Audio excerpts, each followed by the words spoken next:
In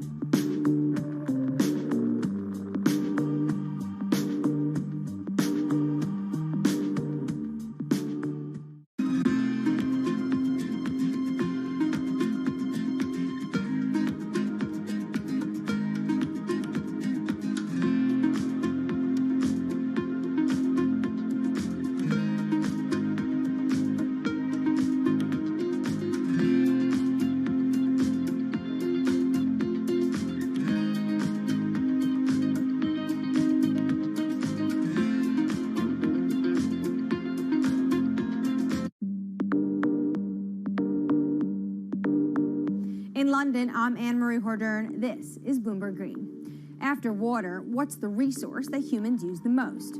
It's concrete, 3 tons a year for every person on the planet. And engineers estimate it's used twice as much as all other building materials combined. And it comes with a huge environmental cost. Concrete, not just in cities, it's a common feature on our coastlines too. And that's taking a toll on biodiversity. But one Israeli startup has found a way of making sea defenses stronger and encouraging life to thrive.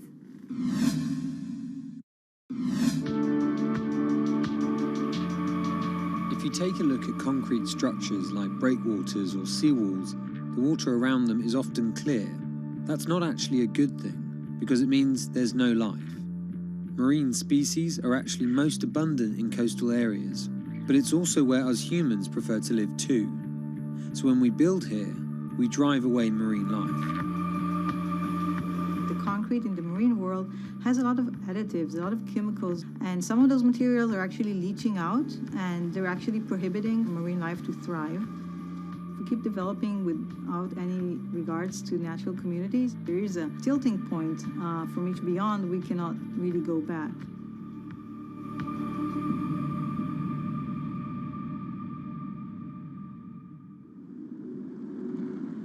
In the coastal city of Tel Aviv, an Israeli startup wants to revolutionize our urban coastlines. Their sea defenses are transforming lifeless man-made structures into teeming ecosystems. They do this by replacing standard concrete with their own special cement formulas. As opposed to regular cement-based concrete, e-concrete includes certain elements that enhance the growth of marine flora and fauna of plants and animals. Our admix, which is kind of our secret sauce, is basically kind of sealing the concrete, making it less aggressive for the marine environment. That once we add it, we enable life to flourish. In the lab, the team run tests to identify what mixes will work best for marine life. So we take really ice cube-sized concrete slabs of different compositions, and we put larvae, 20, 30, 50. We need to have a lot of replicates. We're geeky scientists, so we have to have a lot of replication and controls. And then within a few days or just a few weeks, we can get an answer on their preference. So obviously, if they die, they have a very low tolerance to that specific concrete mix design. And if they thrive or they flourish, we can quantify that very quickly. E-concrete says it typically sees double the biodiversity of regular grey concrete. From fish and sea caterpillars on their armour blocks to crabs on these tidal pools that sit on the shoreline. This unit holds water during the low tide, so it's always moist, and therefore it has a very comfortable habitat for crabs and sea anemones and sea stars, etc. These pools have been here for less than 3 months, and this is already what you can see. It's covered with life. See the rock around it, which has been here for probably 10, 20, maybe even more years, only has a thin layer of green algae, and that's it. As well as the composition of the cement mix, E-concrete designs its products specifically to the marine environment it will be deployed, to create niches for endangered species, or to develop nurseries like these oyster beds. The final part of the equation is creating complex surface textures to mimic natural rock or coral, an environment that helps anchor young organisms. When concrete elements are being cast, the typical goal is to have a very slick surface, very, very smooth. The idea is to get the water to flow right across it. When we're designing e-concrete with a rough surface, we want to do the complete opposite. We want to slow the water when they are crossing the structure so that the larvae can actually adhere and attach to the surface. E-Concrete has to offer its clients more than just ecological credentials. Over time, they've discovered that creating hospitable habitats for marine life adds another advantage, one that is surely hard to ignore. We've seen evidence to the fact that the growth of the organisms on the concrete create kind of a layer of defense. Just the addition of weight, we can actually gain stability and strength over time. This is let's say the unit when we put it in the water. And this is after a year in the water. And what you can see here is all the oysters are completely covering it. We designed the units so they can withstand the forces and perform in terms of structural performance, but they can also be a backbone for ecological enhancement. The company tests its miniature designs in tanks full of real seawater, rocks, plants, and animal life from around the world. What we're looking for is the accumulation of calcium carbonate on the surface of the concrete of different mixes and different designs. This is the process that we call biogenic buildup. So with time, we get a buildup of calcium carbonate that is sourced from marine organisms on the surface of the concrete. And we actually encapsulate the concrete with a natural rock. So when the organism die, in the case of a coral, it will die, and then another coral will sit on it, and that's how a reef is growing. The hope that our man-made structures could become stronger over time also means better economics. The units require less maintenance and could therefore stay in the water for longer. E-Concrete, though, is just a few years old, so it needs more time to really quantify the longevity of its products. But the company are certain their products are better for the environment, and not just in terms of improving biodiversity. We're kind of trying to offset some of that immense carbon footprint of the concrete industry.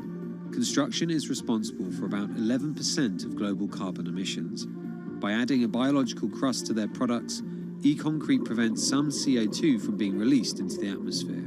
For every kilogram of calcium carbonate being created by those marine organisms, we're offsetting 120 grams of CO2. So think about building a port infrastructure or a city waterfront that is an active carbon sink. I think that's a great advantage of the technology.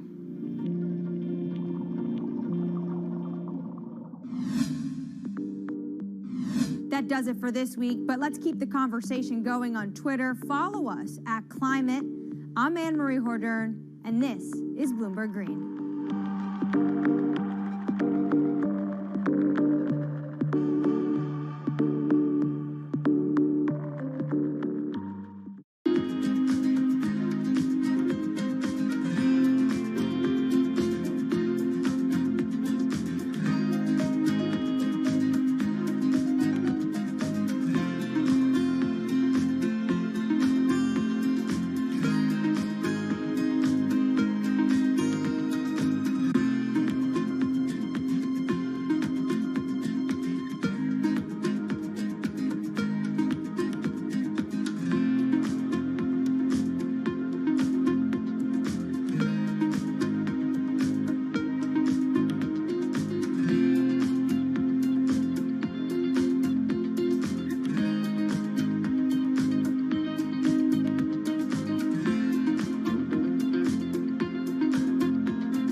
This is Bloomberg Business Week.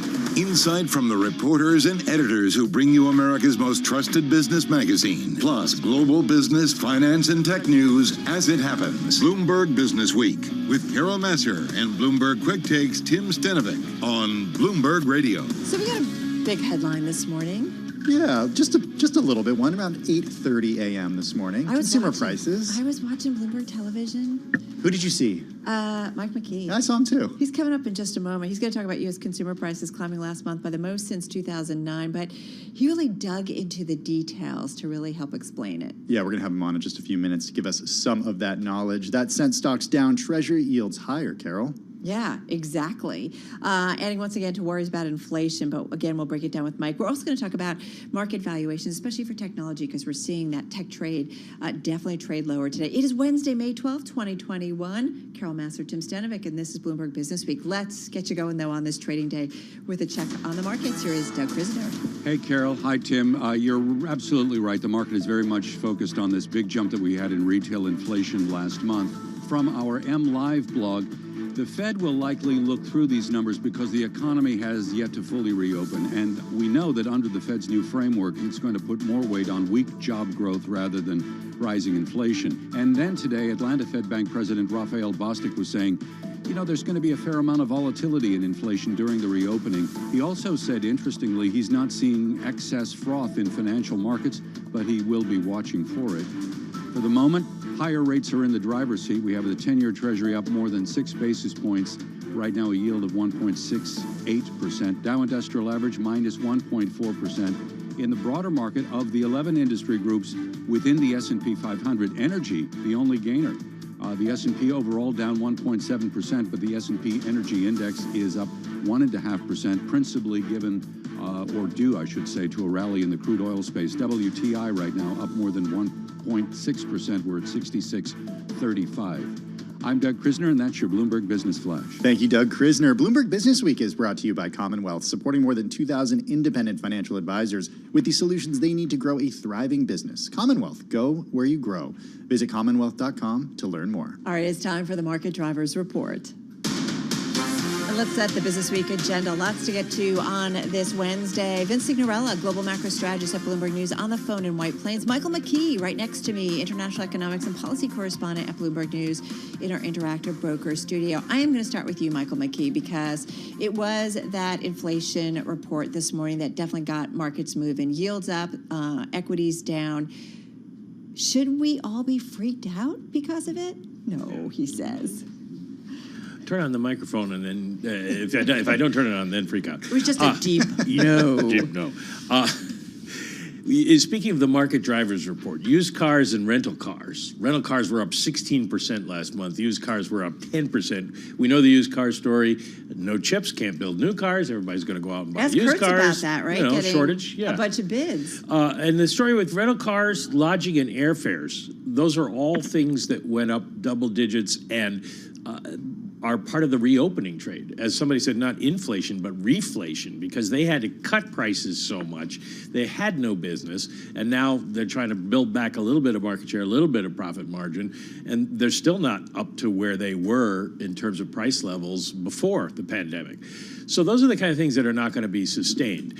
It was a surprise. It did dent the transitory inflation thesis, but it's not broken. Everybody take a shot. Everybody take a shot. Drinking game, transitory. But it is going to probably be a couple of months of higher prices like this before we can tell whether or not things are going to fade. But when you look under the hood, most of the stuff that went up was stuff that is probably, it's not something you're going to be buying every day. So, Vince, is the market responding incorrectly today, or is this, not that big of a drop considering the surprise that we got in those numbers this morning? No, I think the market's overreacting a little bit. I mean, I always look at the difference, the dichotomy between the fixed income bond traders and the equity markets. We did see a fade in bond markets after the data. I mean, we see a jump of about 5-6 basis points roughly in the 10-year. That's not earth-shattering. I mean, the markets are just repricing slightly to what is some movement in the break-even inflation rates. And the equity markets have been baby out with the bathwater for about a week or so now with this fear of inflation. But when you look at the real year-over-year change, this one notwithstanding, given the pandemic, we're nowhere near any real inflation worries. And the underlying of all that, and Mike's better at this than I will ever be, is we're not seeing any wage inflation. And if you look at the Atlanta Fed numbers, there's no real growth yet in wage inflation. It may come down the road as retailers in particular may have to raise salaries to bring people back to work after the stimulus ends. Right. But right now it's not there, and it's just not happening. Carver Cadana talking about that, was it yesterday? Yeah. But specifically, like, workers don't have any power. There's no unionization like we used to have. And so when it comes to talking for more higher wages, workers just they're not in a bargaining position or a position of power. Mike, having said that, I want to ask you about Senate leaders who came out and said they have no interest in pumping more money into the economy to fuel inflation, essentially, or raise taxes to slow down growth. Do they have a point? I wouldn't pay no attention to anybody in Congress talking about inflation. Not the politics, but the point of if you are worried about inflation, if we do have a massive spending plan, could that fuel inflation? And if we raise taxes, could we slow down any kind of growth that's going on? That's what it's hard to know what they understand about the economy, but the president's plans now for the future are over 10 years. So it's a very slow spend out, and it's on infrastructure, things that have a higher multiplier that the money will get spent on and on and on, and in theory, raise potential growth. So, I haven't run there have been a lot of models run, and some say you'll get more growth, some say you'll get about the same as we used to have, but you have to kind of believe it would make the economy stronger to go through some of those things. Now, you can argue about various aspects of the social side, like daycare payments and things like that, but most of the spending these guys were talking about. Now, taxes, it could, in theory, slow down the economy, but we haven't seen that happen in practice.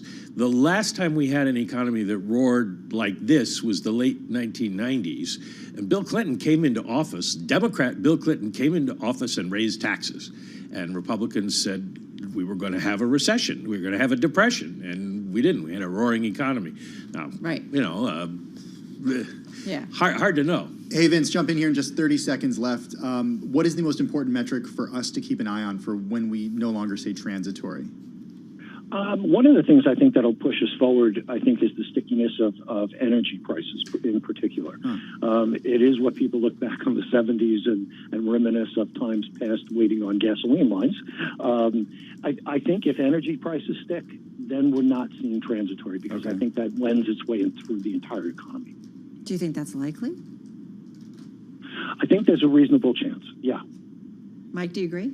I'm not so sure. When the pipeline reopens, we'll see a drop. Then we'll see how much demand recovers. That's going to be the ticket. All right. Well, listen, certainly lots for us to keep an eye on. Hey, guys, thank you so much. Really appreciate it. Our Vince Signorella, of course, of the global macro strategist at Bloomberg News, along with Michael McKee, international economics and policy correspondent here at Bloomberg. Well, let's get to the Bloomberg Business Week Bite of the Day. It's one number that tells us a lot. It's brought to you by GEP. GEP helps businesses transform supply chains with strategy, managed services, and AI-based cloud-native software. Learn more at GEP.com. So today's number is 5 million. For the first time ever, Sotheby's will accept cryptos as payment for purchase. The auction house will accept Bitcoin and Ether for the sale of Banksy's Love is in the Air. The work is expected to fetch between $3 million and $5 million at an auction of contemporary art in New York City this evening. Good publicity. We are in a different era. We are. Just having a conversation with some friends last night talking about NFTs. NFTs? Yeah, NFTs. Yeah, and just they're like, it's just different in terms of, certainly when it comes to crypto, though. It's very different from where it was 10 years ago. Yeah, and we're going to be talking about crypto in just a few minutes, about to what extent it is being used illegally for what's going on with the pipeline. Big time when it comes to ransomware. All right, let's get a check on world and national news. For that, let's turn things over to Ann Cates. Hey, Ann. Hi there. House Republicans have removed Representative Liz Cheney from her leadership post. Bloomberg's Amy Morris reports from Washington. The decision to replace Cheney as House GOP conference chair underscores the influence that former President Trump has over Republican lawmakers. Cheney was under fire for her vocal and persistent criticism of the former president. She remains Wyoming's representative in the House, and she vows to continue to speak out against Trump's false claims about the 2020 election. The conference held off on choosing a successor. GOP leaders have endorsed New York's Elise Stefanik, but some House Republicans say she isn't conservative enough. In Washington, Washington, I'm Amy Morris, Bloomberg Radio. State and federal officials are scrambling to find alternate routes to deliver gasoline in the Southeast. A hack of the nation's largest fuel pipeline has led to panic buying that contributed to more than 1,000 gas stations running out of fuel. There is no gasoline shortage, but if the pipeline shutdown continues past the weekend, it could create broader fuel disruptions. The Colonial Pipeline, which delivers about 45% of what is consumed on the East Coast, was hit last week with a cyber attack. The national average for a gallon of gasoline ticked above $3 for the first time since 2016. Automakers are cutting production as they grapple with a global shortage of computer chips, and that's making dealers nervous. With sales at a brisk pace despite high prices and inventory shrinking, many fear they'll run out of new vehicles to sell this summer. They're buying up used cars with hopes of selling them to make money until production returns to normal. But no one is sure when that is going to happen. Ford has already warned that it expects to make only half the normal number of vehicles from between now through at least early June. Global news 24 hours a day, on air and on Bloomberg Quick Take, powered by more than 2,700 journalists and analysts in more than 120 countries. I'm Ann Cates. This is Bloomberg.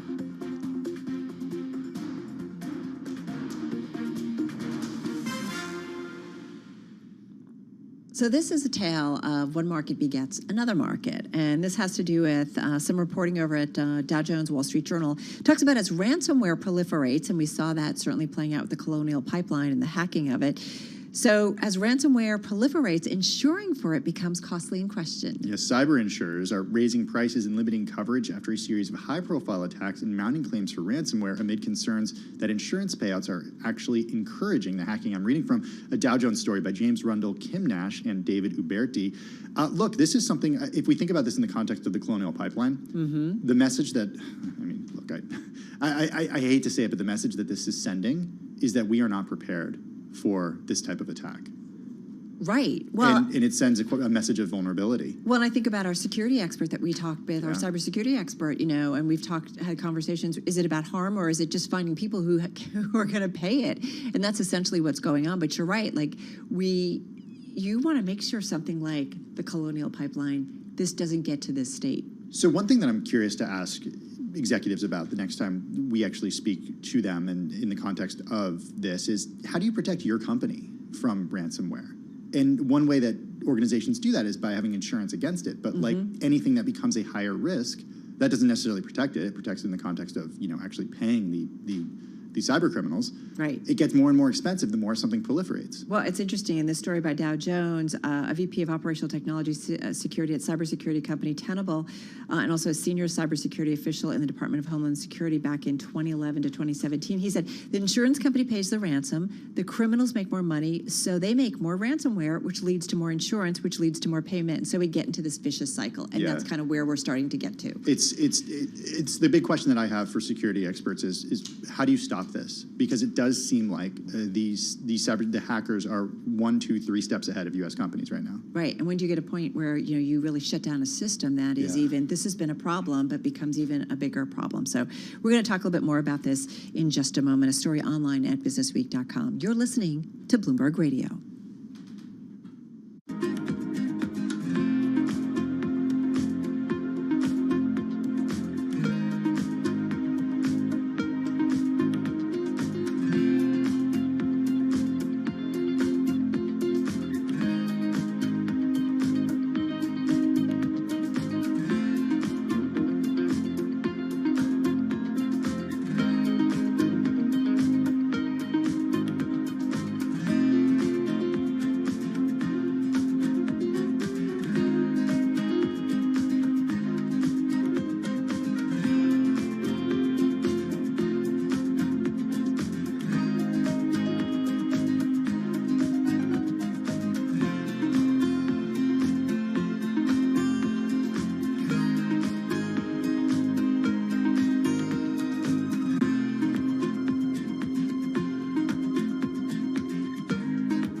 markets, headlines, and breaking news 24 hours a day at Bloomberg.com, the Bloomberg Business app, and at Bloomberg Quick Take. This is a Bloomberg Business Flash.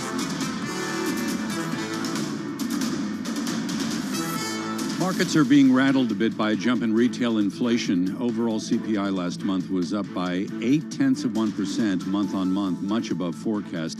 As a result of that, we have long-term interest rates pushing higher. 10-year Treasury 1.68%. But from our MLive blog, the notion that the Fed is going to likely look through these data because the economy is yet to fully reopen, right? And under the Fed's new framework, it's going to put more weight on weaker job growth rather than a pickup in inflation. But that said, high rates clearly in the driver's seat today, and that has the equity market on the defensive, with the exception of energy. The S&P 500 energy group is the only one of 11 industry groups in the S&P pushing higher right now, a gain of nearly 1.5%. But overall, the S&P is down nearly 1.9%, and the weakness in technology showing up in the NASDAQ composite with a loss of about 2.5% right now, and we've got the Dow Industrial off 1.5%. Bill Ackman has taken a stake in another big-name consumer company. Speaking here of Domino's Pizza, his Pershing Square Capital Management has built a roughly 6% stake in the pizza chain. And a pair of private equity firms has been selected to buy Hertz Global Holdings out of bankruptcy. Their plan would hand shareholders a value of around $8. I'm Doug Krisner, and that is your Bloomberg Isn't that Business a wild story? That is crazy. Wow. Oh, like a year ago, right? Well, but you know that, and you guys were talking to Mike about the pickup in used car prices, right? Well, a lot of these companies were forced to liquidate their inventory. Because nobody was going on vacation. Exactly right. last So year. if you have a cash flow issue, what do? You sell off assets. Yeah, exactly. But look at it. Crazy stuff. Timing is everything. I love it. It's a great business school case study. All right, let's get into it because a story online at BloombergBusinessWeek.com. Crypto's anonymity has regulators circling after the hack of the Colonial Pipeline. Tim, this is something we were just talking about. Yeah, Joel Weber's editor at Bloomberg Business Week. He joins us from New York City, right here in the Bloomberg offices. And Joe Light, a reporter at Bloomberg News, on the phone from Washington, D.C. Joel, before reading this, I actually thought that Bitcoin was like good for cyber criminals because of the way that it's been portrayed and the way that these cyber criminals want to be paid in Bitcoin. But it's actually not necessarily the case. Yeah, and we wanted to talk with Joe because of the story that he did in the magazine this week, which is The Remarks, and it was inspired by what we're seeing with the Colonial Pipeline hack. And one of the things that I realized, and what Joe basically ended up writing for the magazine, is this take that's like, as more and more hacks like this happen, more and more ransomware style happen again and again and again. Currency of choice ends up being Bitcoin, and it's basically going to invite regulatory ire. And it turns out, as Joe will, I think, tell us, regulators have been talking about how to. Joe, we're having some trouble with your line, so we're going to try and clean it up. But Joe, come on in on your story in terms of crypto. And it does seem like, as Joel was talking about, it's not like it was 10 years ago. Regulators are watching everything that's going on here. Yeah, well, when you have something like a hack that shuts down 45% of the East Coast fuel supply, that's something regulators don't ignore. And even though people who are proponents of cryptocurrencies like Bitcoin argue pretty fairly that you shouldn't blame the currency for the activities of its users, right? Like a lot of crime is dealt with. Criminals deal with U.S. dollars, but we're not blaming the U.S. dollar for that. So they make that argument, but regulators notice when these ransomware hackers are always asking for their payment in Bitcoin or other cryptocurrencies. And so they're asking the question, okay, so why is this currency what they like to get paid in? And what can we do about that to make sure we can catch the bad guys when they turn to these currencies for ransomware payment? So what could regulators actually do here, Joe? I mean, what power do they have? So most of the power. So these cryptocurrencies are pretty much useless to criminals if they don't have a way to turn it back into, something they can use, right? Like eventually you want to turn your Bitcoin back into U.S. dollars or back into euros or, whatever your currency is. so you can spend it somewhere. So the way that regulators are able to potentially catch these guys is when they try to get to that off ramp. They eventually interact with a bank that they regulate. So you've got, in the U.S., you've got the Treasury Department. They're working on rules that basically say, if you're a company that's dealing with people who have cryptocurrencies, you have to make a much greater effort to identify who they are, where their cryptocurrency came from, and in some cases, where they're sending it to. So there are rules like that in the process in the U.S. There's a global regulatory body that kind of sets standards for everybody else who's working on their own set of rules, doing something similar. And something like Colonial Hack, that's only going to get them to push forward with those rules and, with potentially others. I think my audio problems have been fixed now, Joe. So I wanted to have a better sense of how the crypto community feels about this, because there are the Bitcoin lovers who say, actually, there's all of this is out in the open, and once we know the code, the keys that are used to pay these ransom, it's actually very transparent. We can figure out where this all comes from. So what do we have to say about the crypto lovers in all of this? Yeah, I would say it's a little divided. If we were having this conversation, like 10 years ago, right when Bitcoin was in its infancy, it was a very technology-minded, like libertarian-minded ethos where you had a lot of people who believed in Bitcoin as like sort of this, unregulated or less regulated payment system that governments didn't mess around with. Nowadays, you've got companies like, JP Morgan, which wants to get involved, Goldman Sachs, which wants to get involved, Fidelity, newly public companies like Coinbase, people who are really in it for, the speculation aspects or the treating Bitcoin, more like digital gold, where they're in it for, its rising price. And they're more okay, with U.S. regulators kind of cracking down on some of the criminal activities, in part because it makes it easier for them to, get more customers. That said, the way that some of the rules that these regulators have come up with, right? These companies say they're hard to implement. They're kind of they're expensive. So they're trying to help guide things in that regard. Well, interesting story and certainly timely. Joe Light, thank you so much. Reporter at Bloomberg News. That story remarks in the upcoming issue of Bloomberg Business Week, which will be online on the terminal and on newsstands starting tomorrow. And also our thanks to Joe Weber, editor at Bloomberg Business Week, joining us from our bureau. Coming up next, we're going to talk about some of the political news on our radar. You're listening to Bloomberg Business Week, and this is Bloomberg.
broadcasting live from the Bloomberg Interactive Broker Studio in New York. Bloomberg 1130 to Washington, D.C. Bloomberg 99.1 to Boston. Bloomberg 106.1 to San Francisco. Bloomberg 960 to the country. Sirius XM Channel 119. And around the globe, the Bloomberg Business app and BloombergRadio.com. This is Bloomberg Business Week. So if you check out the politics menu on the Bloomberg terminal, this story is certainly trending high, and this has to do with Liz Cheney, Republican, ousted from her House GOP leadership. Yeah, quite a reversal from what we saw a few months ago with the way that Republicans defended her to a certain extent. I wonder how much they're thinking about 2022. Seems like a lot. Exactly. All right, so we're going to get into that with our own Billy House in just a moment. First up, though, back to the markets and your top business stories and to Doug Krisner. Hey, Carol, I think it's fair to say there was a bit of trepidation going into this morning's CPI report. That may be a little bit of an understatement, right? Markets were braced for a very hot reading. So when CPI comes in with a monthly gain of 0.8%, that was much above forecast, and it's really put higher interest rates in play right now. We've got a 10-year Treasury up by more than 7 basis points in yield. We're at 169, and those rates have created a bit of difficulty for the equity market. If you're long, it's not a great day. NASDAQ Composite is down about 2.3% right now. We have in the broader market the S&P 500 down about 1.8%. Where the Dow is concerned, a loss of about 1.5%. If there is a bright spot, and I can find one in the broader market, a rally in energy, the energy names are tracking crude oil higher. WTI right now up about 1%. We're slightly off the best level here at $66 a barrel. Speaking of crude, the temporary closure of the Colonial Pipeline inspired some panic retail buying, and that's created some fuel shortages across the southern and eastern portions of the U.S. Now, Colonial is expecting to make a decision today on whether to restart the flow of those products. You want some irony? Here it is. Colonial began searching for a cybersecurity manager 2 months ago. What? Yep. Ugh. That's your business flash, guys. Can't make it up, Doug Krisner. You just can't. You just can't. All right, you're listening to Bloomberg Business Week. Carol Master, Tim Stenovic in our Interactive Brokers studio. So on our radar today, House Republicans removing Representative Liz Cheney from her leadership post today as her vocal and persistent criticism of former President Trump widened the rift in the party over its future direction. Cheney, though, commenting on the action today in a press conference. Check it out. We must go forward based on truth. We cannot both embrace the big lie and embrace the Constitution. The nation needs a strong Republican Party. The nation needs a party that is based upon fundamental principles of conservatism. And I am committed and dedicated to ensuring that that's how this party goes forward, and I plan to lead the fight to do that. That was, of course, House Republican Representative Liz Cheney after House Republicans voted to remove her from her leadership post on Wednesday. Let's now bring in Billy House, congressional reporter for Bloomberg News. He joins us now on the phone from Capitol Hill. Billy, is today the moment where the Republican Party said, we are not the party of Cheney, we are the party of Trump? Well, they said that behind closed doors in a voice vote, if you want to take it that way, in removing Cheney, who says she's not going away and she's going to keep fighting. But yes, for now it appears that's so, though who knows? Who knows what this will really spark? Well, okay, so I sigh here because you heard Cheney mention the big lie, the term that has come to really encompass the fact that so many Republicans have refused to acknowledge that President Biden became president in a legitimate and fair election. But based on your sources and what Republicans are telling you, is this all political? Is this just about 2022? This is the way they see to get the House and Senate back? Well, it is, but it's also, other sources say, very short-sighted, and in the long term, the GOP might, in fact, make up the 7 seats and take the majority in 2022. But what does this mean 3, 4, 5 years down the road? And as some say, this is very short-sighted for the party. What do you mean 3, 4, 5 years down the road? Meaning what? Well, keep hitching your horses to Trump and his type of conservatism, if it's even that, or his continued insistence that the election was stolen from him. There's a belief that even Republicans who are now kind of lukewarm on that are going to be completely estranged from that over time. That this effort to tie Trump to hope to win swing districts is going to wither, and that the party doesn't really have its own core beliefs now. It's just a tangent of Trump. We've talked about this split GOP, certainly coming off of the November elections. Billy, put this against the New York Times talking about reporting that over 100 Republicans, including former officials, threatening to split off from the GOP. Is that likely? And I do wonder, what that ultimately then does to the Republicans who align themselves with Donald Trump. That's certainly being talked about. As you heard Cheney just say, she intends to fight to keep the party, to stay in the party and fight there. But with regards to those others, a splintering of the party, it certainly doesn't help. Of course, that still has to happen. You got to figure out who is in that party, how significant it is, and right now there are splinter groups off the Democrats too. So that's something that happens.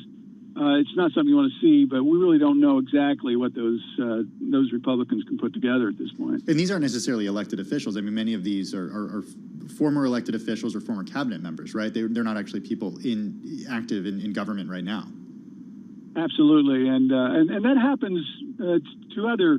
That has happened before in responses to other things in both parties. Again, though, people like Cheney say they want to work inside the party to get it back on track inside the party, and I think that's where the thrust of any inside changes or efforts will take place. Is there an appetite for that, though?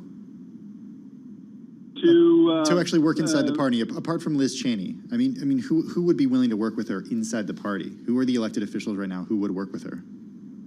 Fair enough. That's a good question. I think, though, that we might find, I can't say right now, but she certainly has the supporters, Kinzinger, other members who, this was a voice vote, keep in mind. So we don't know who did. But the key thing to watch would be the future of Kevin McCarthy and his tied to the hip to Trump approach. If there's any move in the upcoming months or even after the elections in 2022 to remove him as the top Republican, that could be the major development that could lead to a crescendo and shift of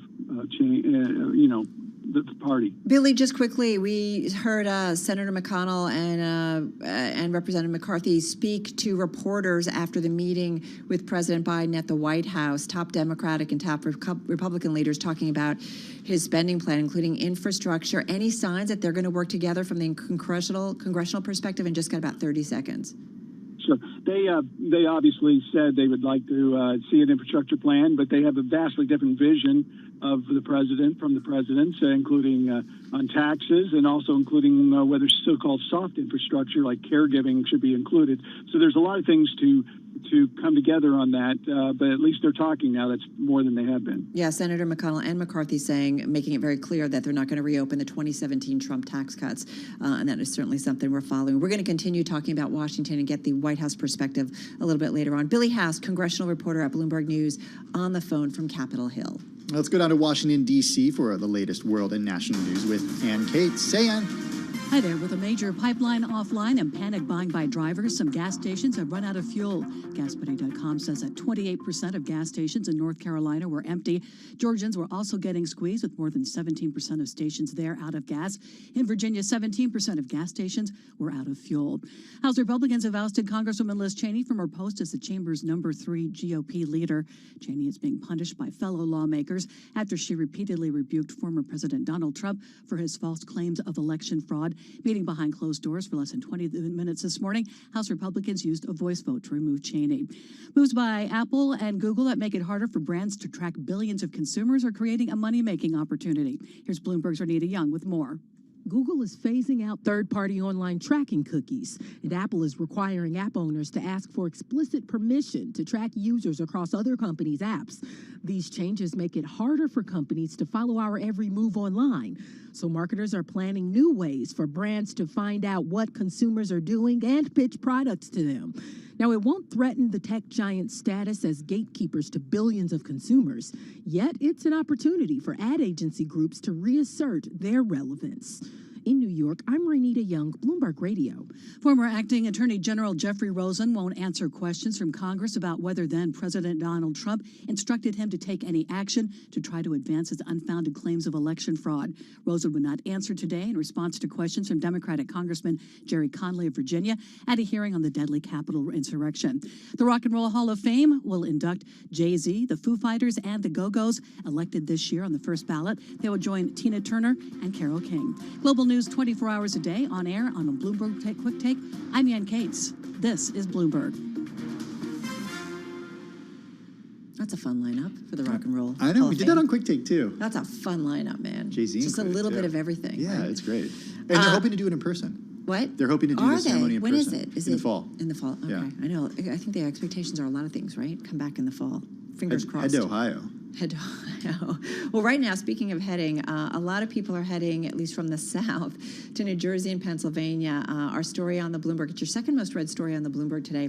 The gasoline panic that has plagued the U.S. South for days is spreading north to states like New Jersey and Pennsylvania, wiping out supplies at some terminals and prompting hours-long queues at others. Okay, so until now, Carol, and people listening in the New York metro area might realize this, areas outside the New York, just inside the New York metro area, also cities like Philadelphia, they've been really spared from the deep supply crunch that has been triggered over the last couple of days when that criminal hack knocked the biggest North American fuel pipeline out of service. Local oil refining and easy access to imported supplies helped mid-Atlantic cities cope. However, could be changing. Yeah, I mean, listen, you've got fuel buyers. They are desperate, and they're searching, they're going beyond their own state for gasoline and diesel. At least 3 distribution hubs in Pennsylvania have run dry, according to the chief financial officer at Express Fuel Distributors, which supplies gas stations. He, a quote in our story, the situation completely changed overnight. He said they have people coming in from Virginia, Maryland to acquire fuel. Listen. Don't you use a lot of gas doing that?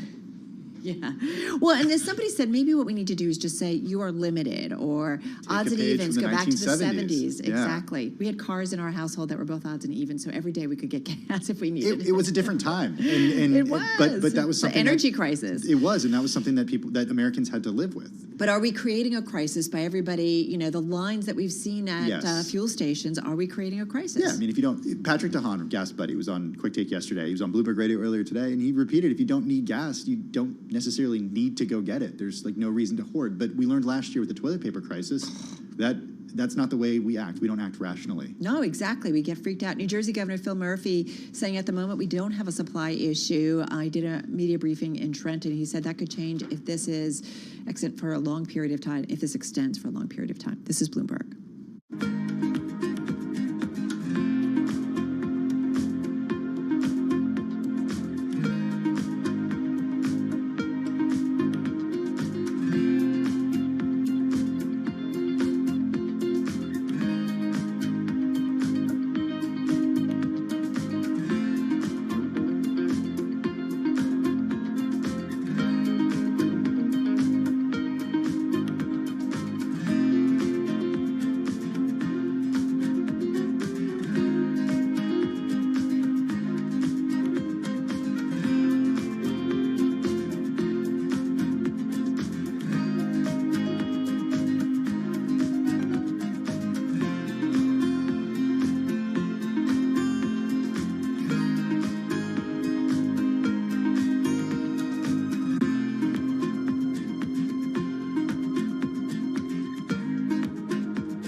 markets, headlines, and breaking news 24 hours a day at Bloomberg.com, the Bloomberg Business app, and at Bloomberg Quick Take. This is a Bloomberg Business Flash. What a day it's been. We have about an hour and 13 minutes remaining in today's session. Equities right now on the back foot, given a very hot reading on the cost of living for the month of April. CPI up month on month, 0.8%, much above forecast. Data show strength in categories tied to the reopening, the so-called reflation trade. So that could be bullish, but for the moment, higher interest rates are in control, and that has weakened the equity space, with the Dow Industrial Average right now off about 1.4%. In the broader market, S&P 500 down 1.6%, NASDAQ comp weaker now by about 2.2%. So we are seeing deflation in mega cap tech, kind of the bubble is deflating more accurately. In this group, I would put Facebook, Apple, Amazon, Microsoft, and Google. Now, Bloomberg chief equity strategist Gina Martin-Adams was saying there is room for this group's premium to drop 36% more, which then would take us back to the pre-2020 average. That, according to Gina Martin-Adams at Bloomberg Intelligence. The dollar, on the other hand, is rallying, with the Bloomberg Dollar Spot Index rising 0.6%. We've got a much weaker Japanese yen, a weaker euro, and a weaker offshore Chinese yuan as well. Mentioned the 10-year Treasury up nearly 7 basis points in yield right now, or at 1.78%. I'm Doug Krisner. That's your Bloomberg Business Flash. All right, Doug, thank you so much. So, listen, a story that we are continuing to keep a watch on. More than 3/4 of gasoline stations in some southern U.S. cities have run out of gasoline as a massive pipeline shutdown stretches into a fifth day, Tim. We know this is what's going on. We talked about how people down south are now coming to New York and Pennsylvania to get some gasoline. Well, let's now go to Dr. Ellen Wald, president at Transversal Consulting. Also, what do you make of the panic buying that's happening right now? I think it's exactly what it is panic buying. People are hearing stories about this. Some gasoline stations start to run low on gasoline. People see it, then they go out, then they buy more. They also do things like fill up their tank when they don't really need gasoline because they're concerned that in the future they won't be able to buy it. So it's almost like we're shifting storage from the regional tank farms to people's cars. Oh, wow. It's a great point. Yeah. So this isn't the gas crisis of the 1970s or the spike we saw in 2011, 2012, correct?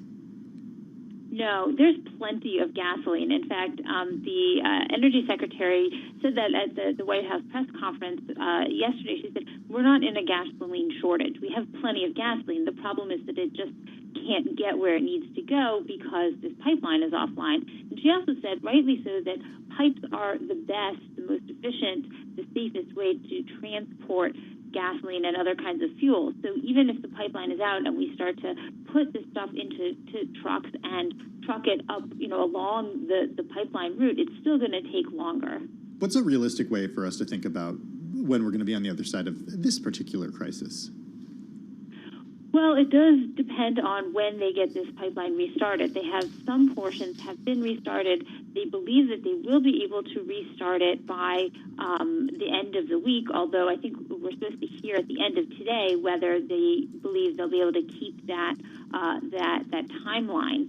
So the best thing is to get it restarted. Now, of course, it's going to take some time for the gasoline and the diesel to get from Houston, where the pipe starts, all the way up, throughout the pipeline. So it could take as much as 2 weeks to get to, New Jersey, and then of course you've got to truck it to the gasoline stations. So we're also seeing though that there are 6 tankers that have left Rotterdam on their way to New York Harbor that should arrive in 10 days. So we are trying to work around this issue. There are definitely supplies that are being trucked around, but it's just going to take a little bit of time to alleviate the bottleneck. All right, so I love in the notes that you shared with us, because Tim and I were talking about this offline. I understand it's an energy story, but it does sound like it's transitory. Thank you very much, Fed, for giving us that word. But you say the issue should be a wake-up call for cybersecurity for the entire energy infrastructure ecosystem,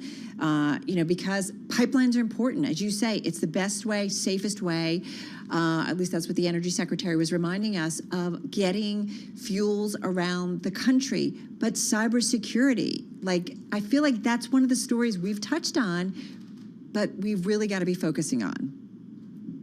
Yeah, and we've had incidents at, say, power plants and with utility companies before, but I think that this should really bring home the fact that there's more to energy infrastructure than the grid. There's been a lot of talk about the grid or how cyber terrorists could sabotage the grid, but there's a lot more to it than that, and pipelines are one of those issues. And we normally think a pipeline could get taken offline. Say in 2017, Colonial Pipeline was actually knocked off for some time because of flooding. But this kind of cyber issues are always evolving, and I think that we really do need to be aware and to have not just plans to deal with cyber threats to our pipelines and all parts of our energy infrastructure, but also backup plans so that if an incident happens, things can, that we have a plan in place to say, here's how we're going to get the fuel from point A to point B in the event that this happens, so that that can be implemented smoothly. What does that look like? I mean, that's not a completely additional pipeline or trucks that are always sort of on call, right? Well, not necessarily, but at least if you have kind of the steps in place. So there is another pipeline that runs along almost the same route for part of it called Plantation Pipeline, and that pipeline is being, reworked in some ways to help get more fuel. But if you can have, if everyone knows what they're supposed to do in this incident, then it can be easier to alleviate some of the issues. So, for example, the Jones Act, that allows, basically the Jones Act forbids ships that aren't flagged in the U.S. from delivering fuel from one U.S. port to another U.S. port. That can be waived. Right now, they're still considering waiving it on a case-by-case basis, but it could have been waived completely, and we could have had ships bringing fuel from Houston to other ports, that weren't U.S. flagged. That might have been a more efficient process. But as you remind us, and relevant to the broader infrastructure talks that certainly the president is trying to have at this point when it comes to fuel infrastructure and how it can quickly, because of a cyber attack, be impacted and impact a lot of the country. Hey, Ellen, one thing I wanted to ask you, what are the longer term energy stories that you think our audience, that investors need to be focusing on right now? Well, I think in terms of the longer-term effects from this, it happened at a time when people are really gearing up for the summer driving season, and so it's possible that we're seeing higher gasoline prices now. We weren't expecting those until a bit later, but this incident could very well kind of bleed into summer driving season, and it's possible that gasoline prices will end up being higher as a result of this. So that's something people should watch out for. Also, they should watch out for how this might affect refining and refining capacity, refining runs, because if refineries can't put these products right into the pipeline, they're going to back up and store up, and they may reach a point where they've got to slow their runs. We could see a buildup of crude oil as a result. Ellen, what about long term? I mean, do you think that we will start to see some sort of sustained higher energy costs, higher gasoline costs? Well, not necessarily as a result of this. I'm just saying, we got the inflation data earlier today, and talking to our colleagues here, they said keep an eye out for that. Absolutely. Inflation is absolutely going to affect this, and we are likely to see higher energy costs, particularly because now we're in a position where our demand is picking up, but our domestic production, certainly of crude oil, is not picking up at nearly the rate that it needs to compensate. And so unless we're going to get that crude oil elsewhere, we are very likely to see higher prices. Right, because prices have to go up a lot before maybe new supply starts to come back to the market. Hey, Ellen, thank you so much. Dr. Ellen Wall, president of Transversal Consulting, also a Bloomberg opinion contributor. She also wrote the book Saudi Inc. on the history of Aramco and Saudi Arabia. For those of you listening in New York, D.C., and San Francisco, watching on YouTube, Bloomberg Business Week with Tim and myself, we're going to continue. If you're listening on Bloomberg 106.1 in Boston, Bay State Business coming up next.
news, headlines, and breaking news 24 hours a day at Bloomberg.com, the Bloomberg Business app, and at Bloomberg Quick Take. This is a Bloomberg Business Flash.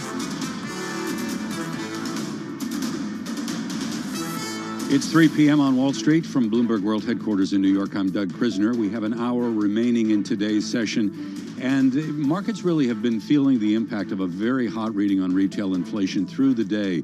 So we saw a gain in CPI for the month of April of 0.8%. That is month on month, much above forecast. As a matter of fact, it's the biggest monthly increase we've seen since about 2009. It's pushed long-term interest rates higher. We have a 10-year Treasury at a yield of 1.69%. So we've picked up more than 7 basis points on the day. That said, from our MLive blog, the notion that the Fed will likely look through these data because the economy has yet to fully reopen. And we know that under the Fed's new framework, it's going to put more emphasis on the weakness of the labor market rather than rising inflation. But for the moment, those higher rates seem to be firmly in control. Dow Industrial Average right now off about 1.5%. We've got the S&P 500 down about 1.7%. Of the 11 industry groups within the S&P, energy, the only one that's positive, energy shares tracking a rally in crude oil. WTI is up more than 1% right now in the extended session here at about $66 a barrel. A lot of weakness in the tech arena today, and the NASDAQ composite is down by nearly 2.4%. Bill Ackman has taken a stake in another big-name consumer company.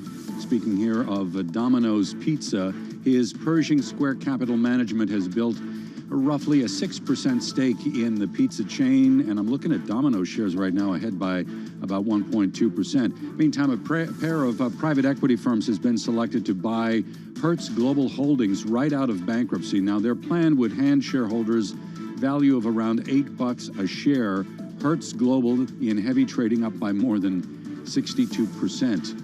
A lot of dollar strength today. We have the Bloomberg Dollar Spot Index rising 0.6%. I'm Doug Krisner. That's your Bloomberg Business Flash.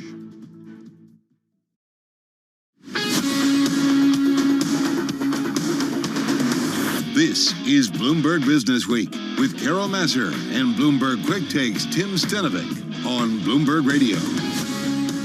All right, you are listening to Bloomberg Business Week. Carol Massar, Tim Stenovic in our Interactive Broker studio.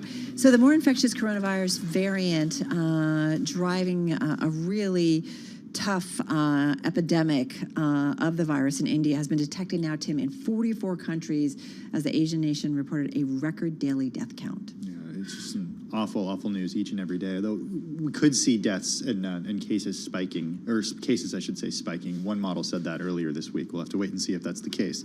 Dr. Jacob Beecraft is co-founder and chief executive officer of Strand Therapeutics. He joins us now on the phone from Cambridge, Massachusetts. Jake, thanks so much for joining us. As you watch from Cambridge what's playing out around the world versus what's playing out here in the United States, how does it make you think differently about us getting to the other side of this pandemic? What does that look like, and when does it happen?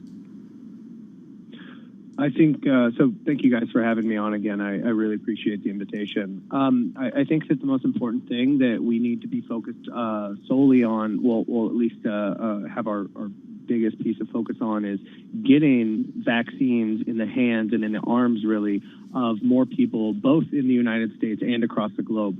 I think that right now it's still unsure how much protection the vaccines offer against some of these new variants. Some of the studies that have come out showed that even the so-called triple variant that has made its way through India, that the vaccines that are being deployed here in the United States are at least mostly protective still in that setting. And so it's most important that we get mRNA vaccines and really all vaccines that we have on hand deployed across the country into developing nations as quickly as possible. So how do we do that as quickly as possible? Well, I can tell you one thing is that the Biden administration's decision to open up the mRNA patent vaccines in the way that they announced last week was probably just maybe the heart in the right place, but completely ill-advised. So not even speaking from the perspective of the biotech industry, I mean, I'm not. But says the biopharmaceutical company, to be fair, right? Right. To be fair, I run a biotech startup company actually focused in messenger RNAs, but the fact of the matter is that this won't actually help with any of the accessibility problems that we're having with the vaccines.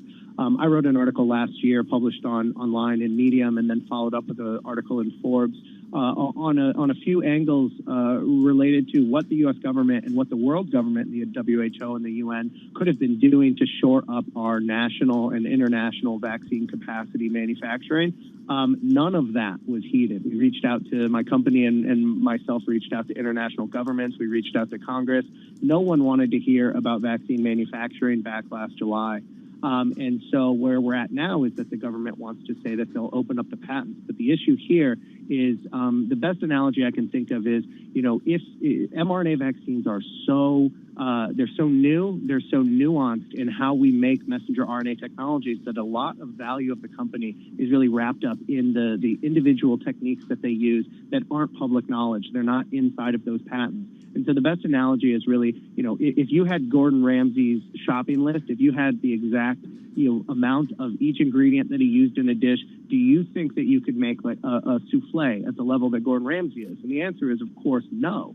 There are techniques, there are arts of the trade, there are things that just aren't in that recipe. So you say it's a safety issue, not a money issue, or is it a little bit of both? I think it's more an efficacy. It could be an efficacy issue. It could be a safety issue. I believe that they'll probably be able to make safe mRNA across the globe. I don't know if they'll be able to make the same. Right? It won't be the same. It won't be as efficacious. And the reason that it took us so long to get an approved vaccine here in the United States, even or get one that's emergency use authorized, is because we took so long to study the safety and the efficacy of the vaccine. Well, yeah, talk about that a little bit, because I think a lot of people think that that's 9 months, a year for development. But how long have these companies been working on the mRNA, and how long have you been working on it? So I've been working on mRNA since the very beginning, actually. Back in 2013, I came to MIT and did my PhD focused on mRNA technologies. Moderna was founded in, I think, around 2011. And they've been working on it since then as well, right? And the field has been moving pace for biotech, I will say. Oh, I think, Jake, you're breaking up a little bit. Let's just try. Can you hear us? Can you hear me? Yeah, go ahead. Great. So I think that the field has been moving at an incredibly rapid pace. There's a lot of criticisms for Moderna not having now having an authorized vaccine when they hadn't had a approved drug before. But that's actually pretty common in the biotech industry. Companies only about 10. Yeah, I think we're having some technical problems.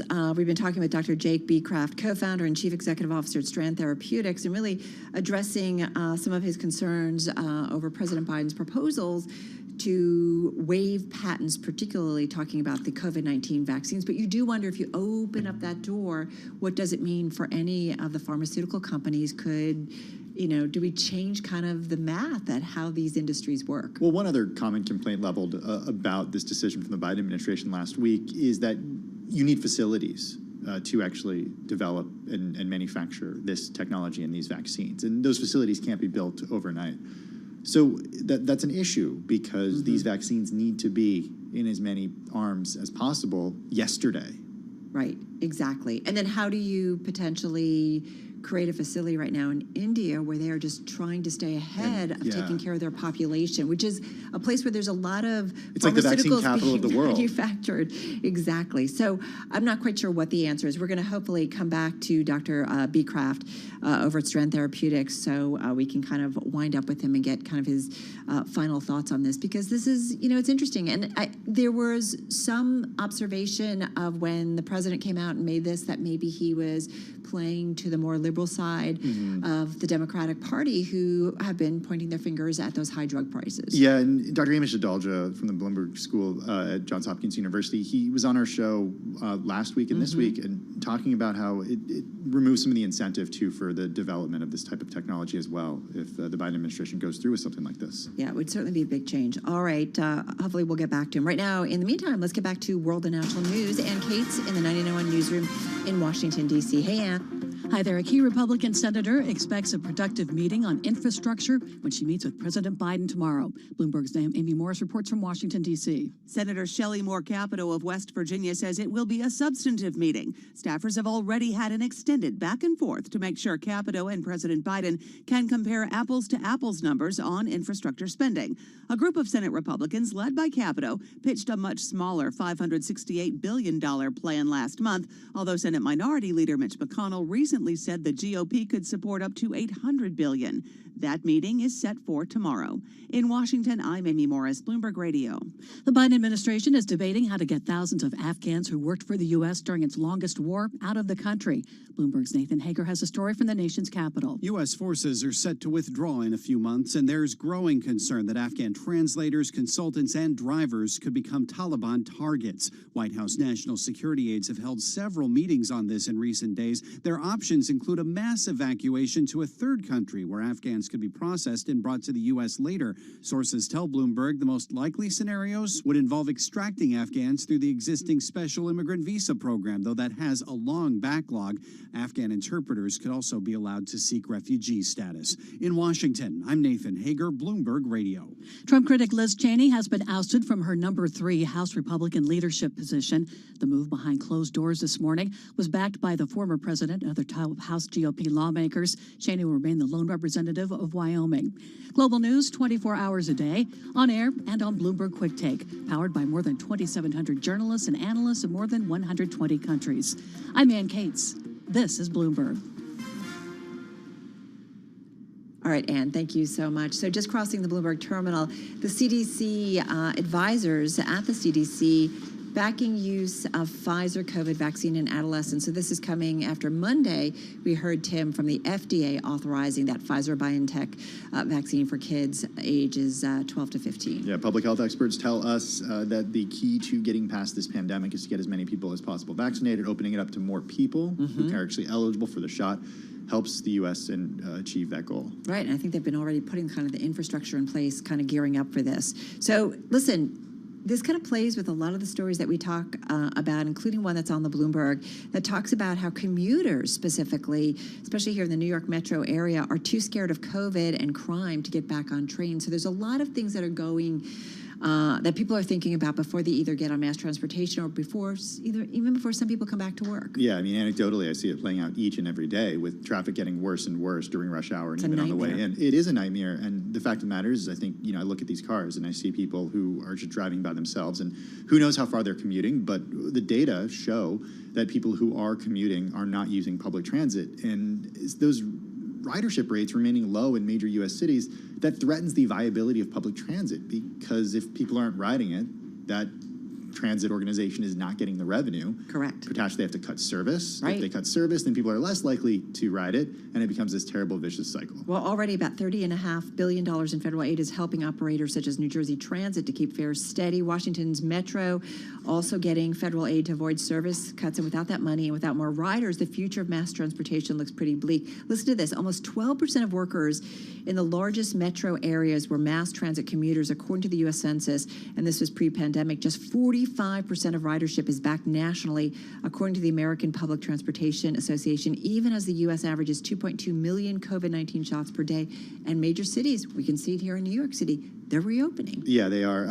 I do like to check each and every week the MTA FINTL index. It shows turnstile entries. You can do it on the Bloomberg terminal. Really cool tool. All right, good stuff. This is Bloomberg.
facts, headlines, and breaking news 24 hours a day at Bloomberg.com, the Bloomberg Business app, and at Bloomberg Quick Take. This is a Bloomberg Business Flash. So today, it is clear that markets have been feeling the impact of a very hot reading on retail inflation. Right now, the major benchmarks very near session lows. Want to get you the latest. Let's cross now to the Bloomberg Macro Squawk Desk and Bill Maloney. Hey, Bill. And good afternoon, Doug. That's right. U.S. stocks under pressure again. And like you said, from that hot CPI data, Dow currently down 569 points. S&P's dropped 78. NASDAQ is lower by 338 points. The U.S. 10-year yield jumped to 1.69%, gold down 17, transports fall 276 points. Among the main 11 S&P sectors, only energy was in the green. Consumer discretionary and tech were under pressure. And leaders to the upside in the Dow, Merck and Chevron, while Home Depot and Honeywell led to the downside. After earnings, Array Technologies plunged as much as 43%. And in other news, Bill Ackman said that Bitcoin is not a place he would invest, but did buy a $1 billion stake in Domino's. Wrapping things up, some of the names putting after the bell tonight include Bumble, Jack in the Box, and Sonos. Live from the First Breaking News Desk, I'm Bill Maloney. Doug? All right, Bill, thank you. Macro Squawk Desk, that's where you can get real-time audio updates right on the Bloomberg terminal. The function is SQUA, then the green go key. I'm Doug Krisner. That's your Bloomberg Business Flash. All right, Doug, thank you so much. Want to get back to Dr. Jacob Beecraft, a biologist, CEO, co-founder of the privately held biopharma company Strand Therapeutics, back with us on the phone in Cambridge, Massachusetts. So hopefully we figured out the technical glitches. It's just kind of the world we live in. But, you know, we were talking specifically about, you know, your concerns about the president talking about waiving rights to vaccine patents here. And you are a biopharma company, and so while you don't do vaccines, you know, you guys do work on a lot of different medications, but a patent, you know, I know the pharmaceutical argument, right? There's a lot of R&D, there's a lot of time that goes into it. That's part of it, but you also talked about efficacy when it comes to maybe waiving these patents potentially for COVID-19 vaccines. Is that really, really a concern? No, absolutely. I mean, I just don't know that these aren't the sorts of things that just because the patents are waived that, you know, a manufacturing site kind of set up in another country or set up in another place is going to be able to really start cranking out COVID vaccines, at least not ones that are, you know, identical in their behavior to the ones that we've already approved. I mean, people have already noted just between two companies that know how to make mRNA vaccines and have spent 10 years developing that technology, there are differences between the Pfizer and the Moderna vaccines. People, you know, report different sorts of side effects after taking them, however mild those might be. And now you're going to throw that in the realm of kind of open sourcing the manufacturing of those vaccines. I just don't believe that it's an effective way for us to get more vaccination. What we should have been doing last year was building out a manufacturing distribution network both across the country and across the globe, and supporting those sorts of investments. But we didn't. We sat on our hands, and now we're having to pay for that. And so we need to focus on solutions that are going to get more vaccines out. We need to focus on building more infrastructure and hopefully incentivizing companies like BioNTech and Moderna and Pfizer to distribute their manufacturing technology in a way that is, you know, fair and equitable to those companies as well, making sure that we can increase the amount of vaccines that get out across this country and put this pandemic behind us. Hey, Jake, the mRNA vaccines against COVID are the ones that get all the attention when it comes to mRNA technology, but you're not necessarily working on that type of application of mRNA technology. What are you working on, and what's a way that we can think about the actual hope of mRNA technology, and to what extent has it been sped up because of the pandemic? It's been unbelievably sped up. I would say that one investor in our company, who's a past pharmaceutical executive, sat me down and said, just so you know, every pharmaceutical company's boardroom across this country is talking about mRNA right now. I would say almost every company has reached out to us to talk directly about what our mRNA technology can do. So you're correct. We're not focused on vaccines. The technology that we developed at MIT and used to launch Strand Therapeutics is useful to actually bring mRNA beyond vaccines, actually make them safer and more effective to be used in therapies like cancer therapeutics, to be used in areas like Parkinson's, to be used in different sorts of new therapeutic modalities that we haven't even begun to think of yet. We do that by leveraging, even newer technologies, incorporating things like synthetic biology, and being able to build a messenger RNA that can go into the body, and instead of protecting you against COVID, it goes into one of a tumor in your body, and it actually creates an environment that causes that tumor to completely kill itself. Yeah, which is pretty wild. This is like teaching the body to kind of fight, right? Things like cancer. Absolutely, yeah. Teaching the body to fight things like cancer, teaching the body not to fight certain things. So in the case of autoimmune disease, you have the body fighting, your own cells, teaching the body not to do that. But what it requires is what we actually call smart RNAs. The RNAs that can, that are only active when they reach diseased tissue, for instance. That sort of technology is necessary to bring mRNA forward. But the underlying thesis of messenger RNA as a therapy is just that we can very rapidly, they say that the COVID vaccine was made in 63 days. That's the sort of timeline that we're talking about being able to make drugs. Instead of multiple years, we can make cancer drugs with that time scale. We can make, all sorts of new drugs. We could even, in the future, have someone be treated with a drug. The doctor kind of sees how that patient responds and be able to then quickly iterate and form a new version of the drug, administer that back to patients. The timescales that we're going to see enabled by messenger RNA technologies in medicine are going to be phenomenal. And that sort of a future is going to be enabled by both what, Strand Therapeutics, my company, as well as some of the other players in the space are doing. Hey, Jake, what does it mean for your company? Does it mean that you guys would potentially tap the public markets, go public? As Carol mentioned, you're still privately held. A lot of SPACs looking for properties right now. Yeah, that's true. There's a number of interesting opportunities out there on the horizon. I think right now we're mostly focused on developing good science and getting more drugs into that's our end goal, right? Our end goal is to help patients. However we finance that, I would say that in the last year, it has definitely opened up a lot for us. All right. Stay tuned, it sounds like. Dr. Jake B. Kraft, co-founder, chief executive officer at Strand Therapeutics, privately held Strand Therapeutics, on the phone from Cambridge, Massachusetts. But it is interesting in terms of this messenger RNA, what further applications will be coming down the road. Yeah, silver lining to the pandemic, right? I hope. Yeah, it feels that way. You're listening to Bloomberg Business Week right here on Bloomberg Radio.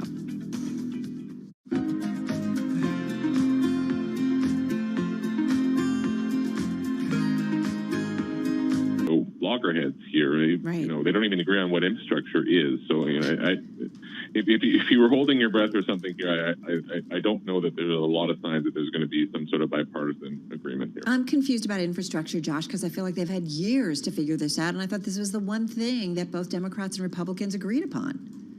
Yeah, in some ways it is. I guess it depends on what you define as infrastructure. Republicans have objected to Democrats, including things like home care or home health services, these sorts of things, like as not counting.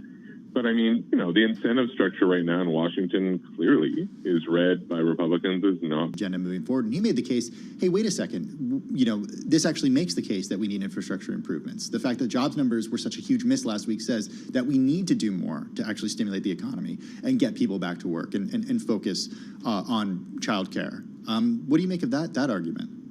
Yeah, I think they're leaning into it. There was a bit of a scramble in the White House, though, when the jobs numbers came out, less so on the inflation number today, to sort of triage a little bit. Clearly, they thought that they had to get some message out around it that people might balk one way or the other. But, they are using this as saying all the more reason to pass the American Jobs Plan. Remember, that is the second of his three bills. It's hard to kind of keep track of the moving pieces on this one. And that is the one that could be split into an infrastructure package, much smaller, maybe passed on a bipartisan basis, maybe without the corresponding tax sites to pay for it, and that would, of course, leave the option open for Biden to sort of press through the rest with Democrat-only support.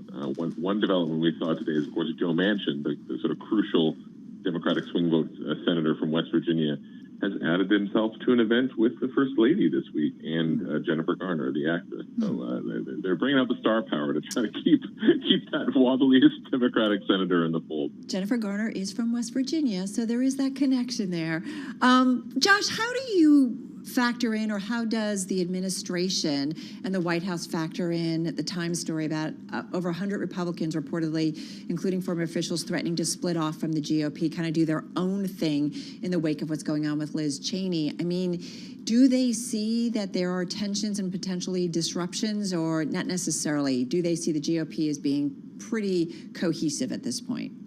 They are not signaling anything publicly about what they might expect on that. I think they are they've taken sort of veiled shots at it, saying that the GOP is going through a struggle of what kind of party they want to be. And of course, that is true. That is true. I mean, the warnings from Republicans who are defending Liz Cheney is that tearing the party apart is going to jeopardize or undercut the chances of them winning back the House. Of course, that is what most Republicans' target is. Bill Clinton lost the House in the midterms. Barack Obama lost the House in the midterms. So Republicans are licking their lips at the notion of doing the same to Joe Biden. But I think that right now they're sort of steering way clear of it. Sort of the classic, approach of when your opponent is hurting themselves, just get out of the way. Let them keep doing it. I think that's how they view this. They see the Republican struggle as confined to the Republican Party right now, and they are eager for the contrast. They want to look like they are doing stuff on all the crises we've talked about, while Republicans are, disputing within their party. Josh Wingrove, we're going to have to leave it there. Josh, thanks so much for joining us. That's Josh Wingrove, White House correspondent at Bloomberg News, joining us on the phone from Washington, D.C. All right, over to World and National News. Over to Ann Cate. She's in our 99.1 newsroom in the nation's capital. Hi, Ann. Hi there. House Republicans have removed Wyoming Congresswoman Liz Cheney from her leadership position. In a voice vote behind closed doors, GOP lawmakers ousted Cheney from the number 3 position for her ongoing criticism of former President Trump and his role in the January 6 attack on the U.S. Capitol. Cheney says she will continue to speak out against Trump's false claims that the 2020 presidential election was stolen from him. Inflation fears are giving Republicans the weight they need to push back against President Biden's plans for infrastructure spending. Bloomberg's Amy Morris reports from Washington, D.C. Senator Shelley Moore Capito of West Virginia says it will be a substantive meeting. Staffers have already had an extended back and forth to make sure Capito and President Biden can compare apples to apples numbers on infrastructure spending.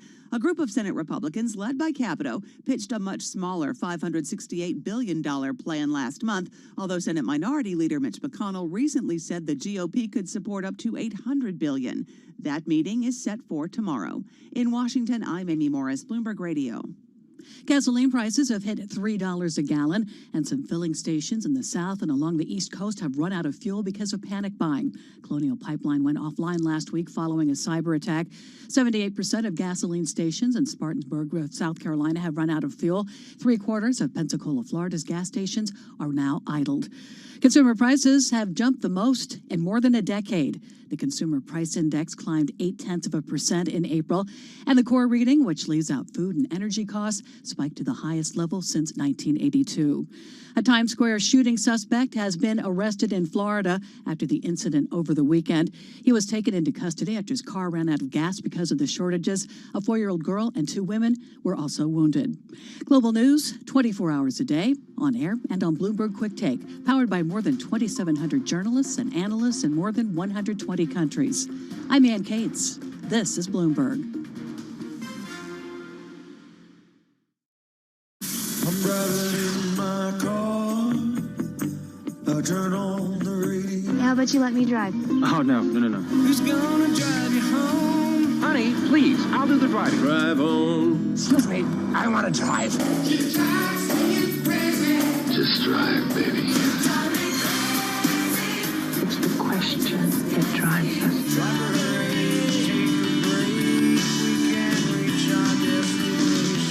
This is The Drive to the Close. That funky music will drive us till the dawn. On Bloomberg Radio. Yes, indeed, folks. Just about 19 minutes left in today's trading session. We are hovering near our lows of the session. Doug, of course, giving you those numbers a little bit earlier. Down about 2.6% on the NASDAQ. Dow Jones Industrial Average down just shy of 1.9%. S&P down 2% as well. And we do know tech kind of leading the way. Concerns about inflation. So let's see what our guest has to say. Time for the drive to the close. Let's bring in Sarah Malik, Chief Investment Officer of Global Equities at Nuveen. She joins us on the phone from San Francisco. Nuveen oversees approximately $429 billion in assets under management. Sarah, what do you think? Transitory? Not transitory? The market's saying it's not. You know, our view is that investors need to brace themselves, and it's going to be a sharp spike in inflation. So we do view it as transitory. You know, there's a few reasons why. First, just looking at the CPI increase today, it is a big number, but it's pretty distorted because last year at this time, we had lower energy prices and we had the impact from industries which had closed over a year ago. And combine that with stimulus and pressures from the economy's reopening, and you're going to see this big increase. You know, also interesting, used car prices were a big element of this number, going up almost 10% recently. So there's all these anomalies, right?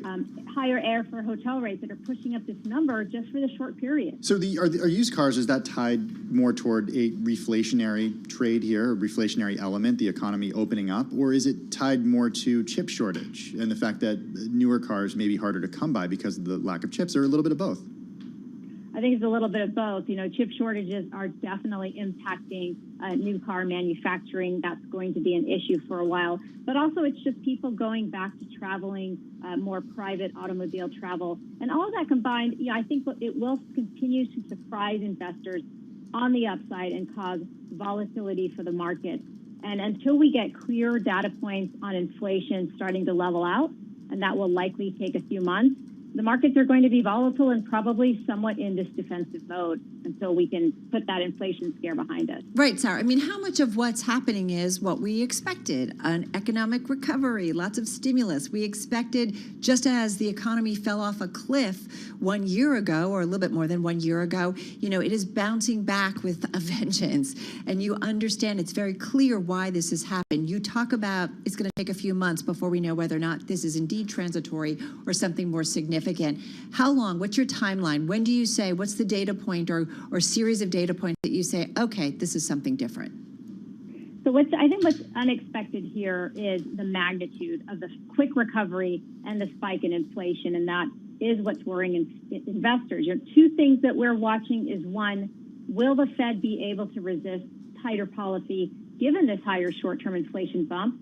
So far, the answer from them has been yes, but we need to keep watching that. And second is going to be labor markets. Now, true broad wage inflation will be an issue for long-term broader inflation. We saw the jobs number, payroll numbers on Friday. They were not strong. We think that was supply-driven rather than demand-driven. But a big pickup in employment and wage inflation broadly, I think, would then say this is no longer transitory. It is a long-term higher inflation issue. But that's more structural. Like we had some smart conversations with our Carl Riccadonna of Bloomberg Economics and Bloomberg Intelligence. And I mean, that would mean a change in our system. We know increasingly over the past few decades that workers don't have much leverage when it comes to negotiating higher pay. And yes, we might be seeing it now, and we've heard it from CEOs in their earnings reports.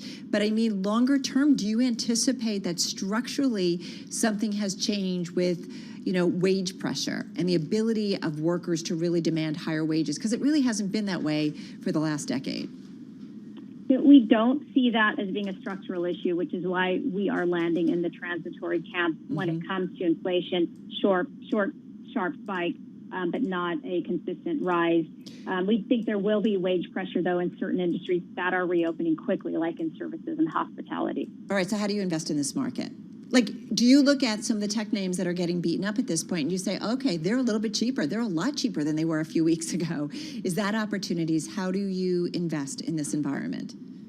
I mean, we're finding opportunities today. Of course, it's a lot about defense. We don't think that's going to be sustainable because we do think we'll start to move past this. And the opportunities are both on the growth and value side. If you look at growth stocks, the structural winners, such as digital companies, and in the value category, quality value. So we like areas such as in the consumer space where the reopening should really pull forward demand, and financials where these higher yields should be positive for them. So we're finding opportunities across the board.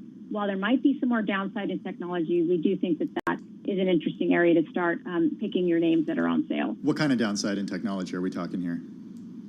I mean, I think we haven't really seen complete capitulation yet, so probably more downside pressure as people are nervous about inflation. I think that's not only technology, which is heavily owned, but also in the cyclical side now, as people are moving to more defense. So, a lower, more of a consistent inflation number, I think, would make the markets happy. Maybe communication from the Fed will start to get investors to feel a little bit more positive. But until then, I think you're a bit catching a falling knife with technology at this point. What else could the Fed say, though, to kind of ease investors' fears right now? I mean, we were joking earlier today that the word transitory has essentially become this drinking game, but we hear it over and over again from Fed officials.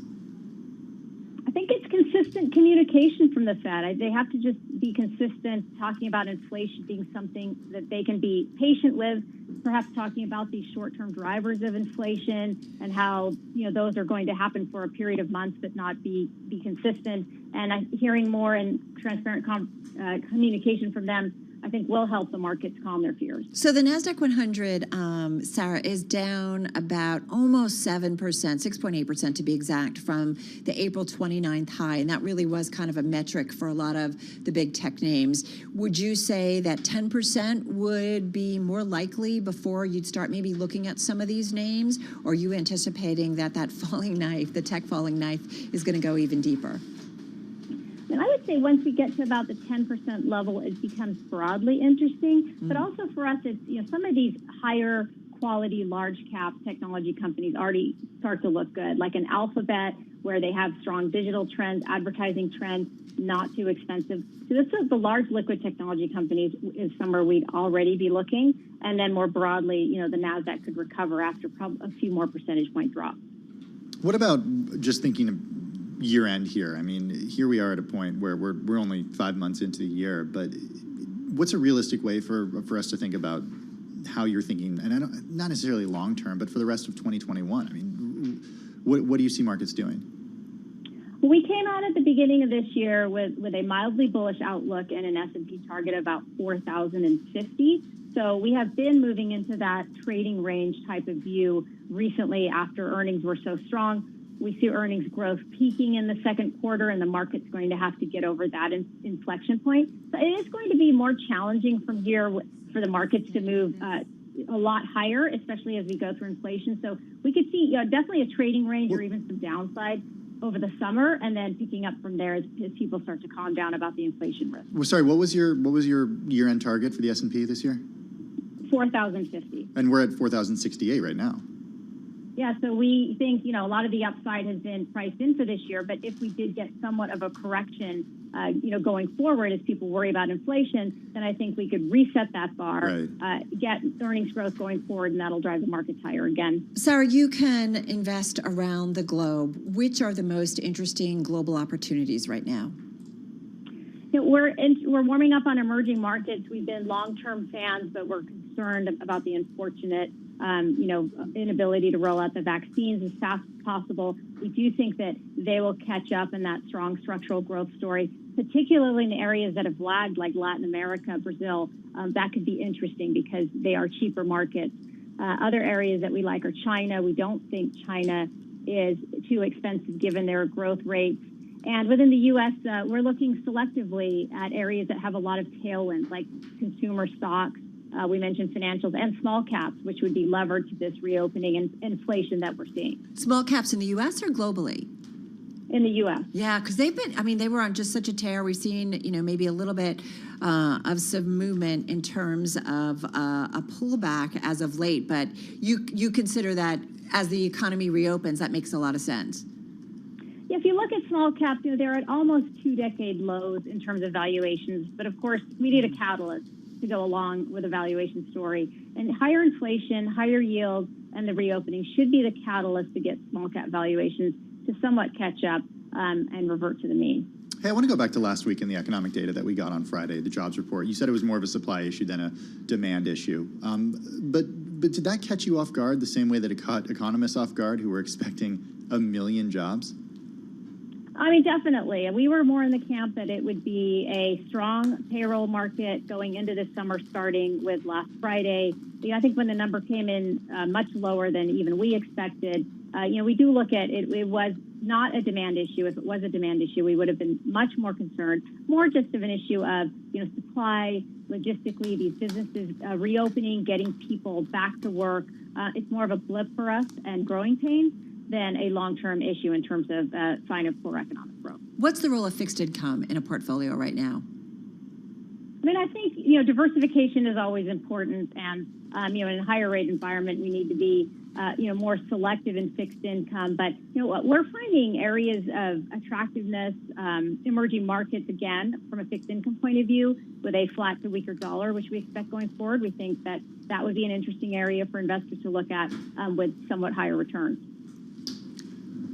What are the questions that investors are having for you right now? Like when they come to you and clients come to you and they ask you, they come to you with questions. What are their questions about? Are they about reopening? Are they concerns about what Carol asked about, really fixed income really doing nothing except for diversification? What are they asking? Most people have been concerned about the market valuations. They're at a premium. Can we get enough earnings growth to offset those valuations, or have we already gone through from the bottom? Is this bull market basically over? Our view is that it's not. It's not going to be the types of returns that we've seen in the last year. The easy money has been made. It's going to get more challenging from here, but we don't see the bull market as being over. We don't see inflation as being the cause of why it would end. And I think people are also worried about these new variants of COVID-19. Could that actually do increasing damage and slow down this recovery, which would be another issue. I think that's a risk that's out there too that hopefully will not come to fruition. Sarah, I think that is a risk that we are not necessarily focusing on enough. It's interesting. We talked with Dr. Hazeltine. Human Genome Sciences was a company he created. He is at the forefront of this, understands it, but we talked about variants potentially and just this whole idea of we're going to all probably need boosters, and we're certainly hearing that from the big pharma companies who've created the COVID-19 vaccines, and that we've got to kind of start thinking that way, and that if we don't kind of have that vaccine infrastructure continue to be in place to kind of get the next round of shots, that could create another wave, and potentially, could we see another shutdown? How much of that do you folks at Nuveen talk about that? I mean, it's definitely an important topic that we've been discussing. Our view is that COVID-19 is here to stay. So it's going to be an ongoing issue that we have to deal with, as you mentioned, with booster shots. And the question is, can those booster shots get here fast enough to fight the constantly evolving variants? And I think there is some risk of a shorter, shallower, another wave of the virus increasing to go around the world later this year. If it happened, I do think it would be, as I mentioned, shallower, not the severe shutdowns that we're seeing, but it would definitely be something that would cause the growth rate to hit the pause button. If that happens, what does the Fed have left in its arsenal in order to help support the economy? I mean, I think you might see increasing stimulus. They still have infrastructure spending that we're talking about. They could maybe pull back on tax rate discussions. And so, kind of accelerate the gas pedal on some of the things they've already done to support the economy, and then pull back on some of the things that may be considered headwinds to earnings and to consumers. In the meantime, I know we kind of started this way, but we do laugh about, the use of transitory, and we heard Rich Clarida, Vice Chairman of the Fed, use it. I mean, at this point, the Fed has been very transparent about that until we start to see something much more sustainable in terms of inflation, we should assume that the Fed is going to be in a very, very easy policy. Is that the assumption that you folks at Nuveen make? It is our assumption. I think what is unnerving right now is that spike, that transitory spike in inflation is becoming a bigger spike. And the question is, if the spike becomes big enough, does it eventually lead to longer term inflation? And that's kind of the numbers we're seeing today. They're coming in greater than maybe people expect. And what does that mean? And that's why the markets are behaving the way that they are. Hey, very briefly, Colonial Pipeline hack. Does that concern you at all? I think all of these things are, ongoing macro risks, and they're unexpected. They're very hard to predict or see coming. So, I think usually they tend to be concerning over the short term, not a long-term impact on the markets, but it's just increasing issues that are making it very difficult to invest this year, not only because of market valuations, COVID-19, but all these other things that happen to be going on that are making it very challenging for how can you generate strong returns in a market that's being whipsawed by unpredictable events. All right, Sarah, going to leave it there. Thank you so much. Really deep dive into the trade today, and an important day when we did see a lot of pressure on the equity market. Sarah Malik is Chief Investment Officer of Global Equities at Nuveen. On the phone from San Francisco, they've got roughly $429 billion in assets under management. And this is a day where, we've often had a volatile day where we've seen stocks, drop like a rock at the open and then bounce back. We saw that in yesterday's session, a lot of movement around, quite a swing in some of the major equity averages. Today, it's a different story. We are seeing pretty much stocks stay at their lows of the session. So down about 88 points on the S&P, a 2.1% decline, almost down 2% on the Dow Jones Industrial Average, and down almost 2.7% on the NASDAQ. And as I mentioned, Tim, really hovering near our lows of the session. All right, coming up next, we'll be joined by our Bloomberg TV team for Beyond the Bell, live on Bloomberg Radio, Bloomberg TV, and on YouTube, counting you down to the closing bell on this Wednesday. Beyond the Bell, Bloomberg's comprehensive cross-platform coverage of the U.S. market close starts right now. About 2 minutes away from the end of the trading day. Romaine Bostic here alongside Caroline Hyde and Taylor Riggs, counting you down to the closing bell, and here to help take us beyond that bell, our global simulcast with Carol Masser and Tim Stenovic, bringing together our Bloomberg television, radio, and YouTube audiences worldwide to parse what happened and what happened today. Carol, we saw the biggest year-over-year increase in consumer prices in a decade. That's rattling folks a little bit here. Yeah, and no volatility, right? When they went down, the equity markets, they went down big time, and we're just pretty much hovering near our lows. I mean, the question at this point is, inflation, there's the base effect, there's higher commodity prices, there's also supply disruptions. The question is, does this persist a lot longer? Is it not transitory? Today, Tim, investors, at least equity investors, they're saying not transitory. Yeah, we're seeing quite the sell-off, especially when it comes to big tech names and tech stocks. U.S. equities taking a leg lower toward the end of the day today. Quite a reversal from what we saw yesterday, especially with tech stocks seeing that recovery. Those inflationary fears driving those companies particularly lower, Taylor. And the SMH, that's the ETF, of course, that tracks the SOX index, now approaching that 200-day moving average. Caroline, the SOX index from its most recent high, now off more than 13%. So you're getting a very big pullback. And Sherry Paul, Caroline, I think really nailed it. Some of this, of course, is rising yields and profit taking, but it really is, how are we looking at these future cash flows? How much is priced in already into these markets in these long duration assets? And talking of rising yields, guys, looking at the US 10-year currently up 6 basis points. We managed to get that auction away, the 10-year debt being sold and actually taken down pretty well. But this steepening of that yield curve, this forcing of the Fed's hands, it's going to be interesting as to how much of that gets priced in, certainly from the break even. 168 right now on your 10-year yield. We should point out the Bloomberg Dollar Spot Index up 0.7% here on this day. But, of course, everything else is down. We're going to the closing bells here. You got the Dow Jones Industrial Average below 34,000, 33,587 here. That's down about 682 points, down 2%. The S&P down 2%. The NASDAQ indices, both the composite and the NASDAQ 100, down about 2.7%. And the Russell 2000, the small caps here, down about 3% on the day. Yeah, which makes you wonder, guys, when we get the producer price index number tomorrow, whether or not that just kind of weighs increasingly, Taylor, once again, on the markets, whether or not just kind of puts more fuel on the fire, the inflation fire. You want to talk about fuel, Carol? I give it to you. Come and take a look at where we are on a sector level on days like today. For the radio audience, I'll just put it nicely. It doesn't look good. Every single winner is still in the red, except for energy, 0.06 of a point in the green. And energy, of course, is the story coming off that CPI data, you guys, frankly, that we've been talking about all day. And the massive amount of drop in supply, big boost in demand. What does that mean? I take you down to the losers because that, unfortunately, is where all the action is happening. I have to just bring you down for our radio audience. You're off 3.7%, 3.8%, pretty much 4% for autos and semiconductors. Carol, used trucks, used cars, they gained 10% on a month-over-month basis. How much of this is that chip supply The automakers feeling it. The chip makers really feeling that supply squeeze today. Well, Hertz is saying thank you very much for that chip squeeze because, man, check out Hertz Global. This was just a knockout stock today in terms of gainers. Right, look at that number. And all of you, we've been reporting on Hertz for years, but I mean, go back a year ago, and this was a company that was shut down because of the pandemic. And then all of a sudden, everybody wanted to rent cars, Caroline. And so you saw when this company went out to go out for bids, I mean, they were able to find a bunch of interested companies, and they're coming out of bankruptcy.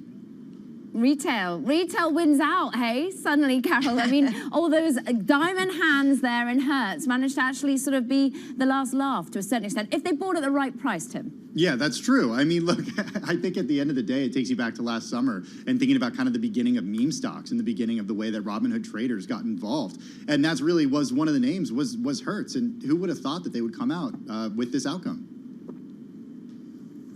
Meanwhile, I mean, we're looking across not only at what's happening in terms of the gainers, in terms of the decliners, Tim, but I'm looking across asset as well. Quickly, we've been talking so much about commodities. Tim, stay with me on this because I'm looking at, well, the inflationary pressure that was still built into commodities today, right? We're seeing steel up 0.9%. We're seeing, of course, some of the iron ore prices just plumbing to new highs for our radio audience. I'm looking at zinc, though, actually taking a little bit lower, off by 1.2%. Remain, we've all been talking about palm oil on the day. Even our sacred chocolate hasn't been helped thus far.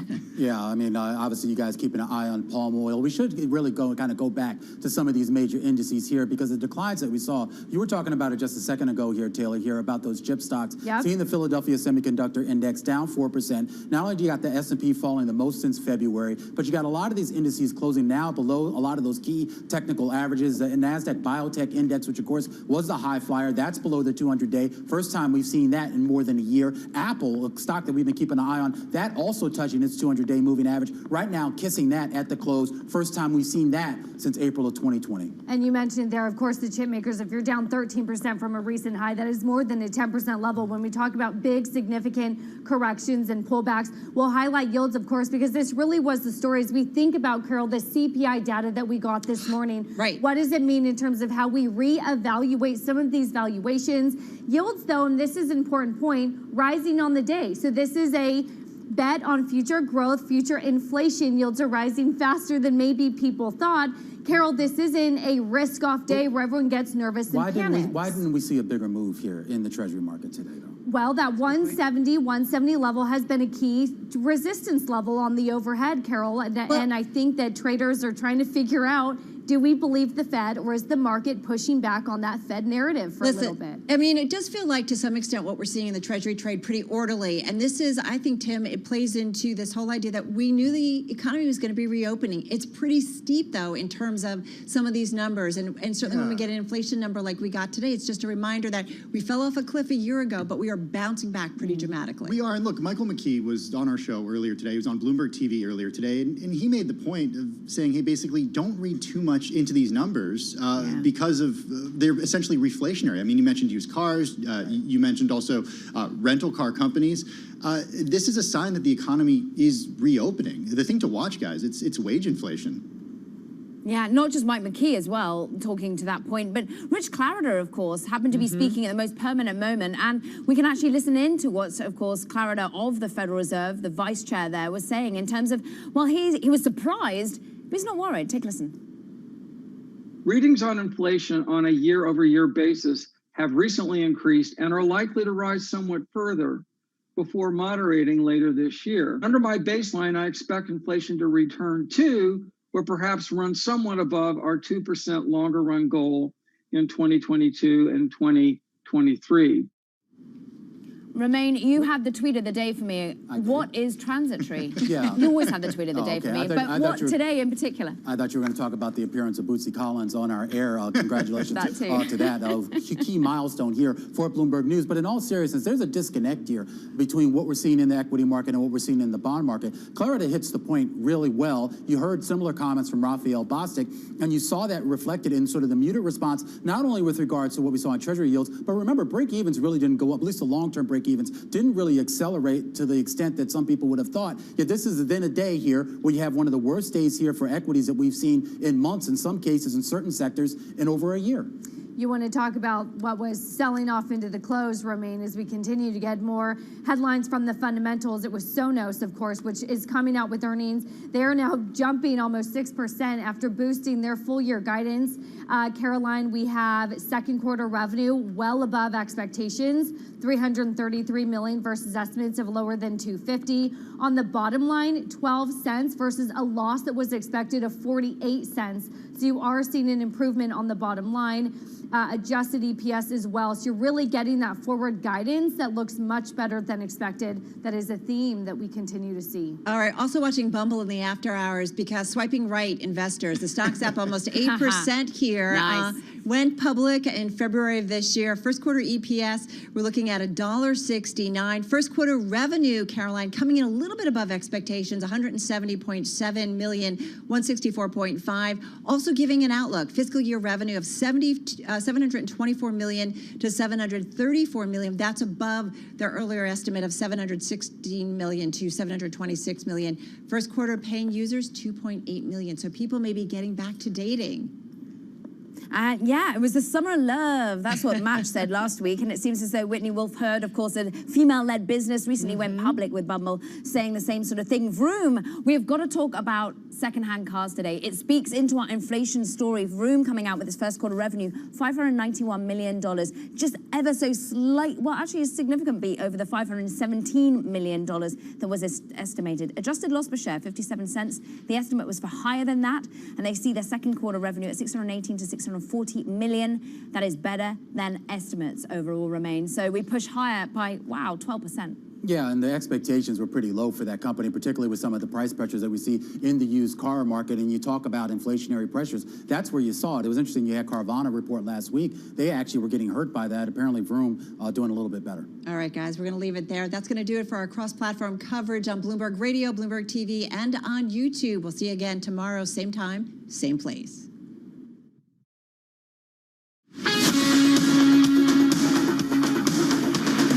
You're listening to Bloomberg Business Week with Carol Masser and Bloomberg Quick Takes Tim Stenovic on Bloomberg Radio. All right, so watching some of those earnings here in the after hour. We mentioned Vroom just with our TV team jumping 11% post-market after second quarter revenue view beats. And then you had Sonos also coming out with their earnings. Yeah, Bumble too. First quarter EPS $1.69. The company seeing revenue 724 to 734 above estimates for the fiscal year. So people are dating, people are listening to speakers and Sonos. They want music in their homes and everywhere because Sonos is up about 9%. So we're seeing some of these numbers definitely jump up in the after hours. Also a reminder, we're not quite out of earnings season yet. No, we're not. And we're going to get a lot of retail numbers and a lot of the department stores next week. Have a good evening. Thank you. I'll see you tomorrow. All right. Enjoy the sun. It's a little sunny out there in New York City. All right. Let's get back to world and national news. For that, over to Ann Kate. She's in D.C. Hey, Ann. Hi there. House Republicans have removed Representative Liz Cheney from her leadership post. Bloomberg's Amy Morris reports from Washington. The decision to replace Cheney as House GOP conference chair underscores the influence that former President Trump has over Republican lawmakers. Cheney was under fire for her vocal and persistent criticism of the former president. She remains Wyoming's representative in the House, and she vows to continue to speak out against Trump's false claims about the 2020 election. The conference held off on choosing a successor. GOP leaders have endorsed New York's Elise Stefanik, but some House Republicans say she isn't conservative enough. In Washington, I'm Amy Morris, Bloomberg Radio.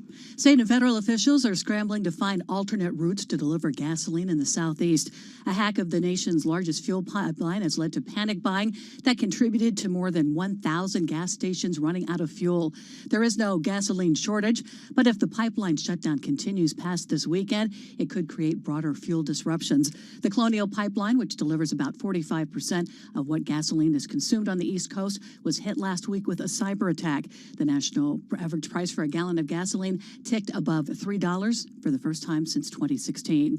Automakers are cutting production as they grapple with a global shortage of computer chips, and that is making dealers nervous. With sales at a brisk pace despite high prices and inventory shrinking, many fear they'll run out of new vehicles to sell this summer.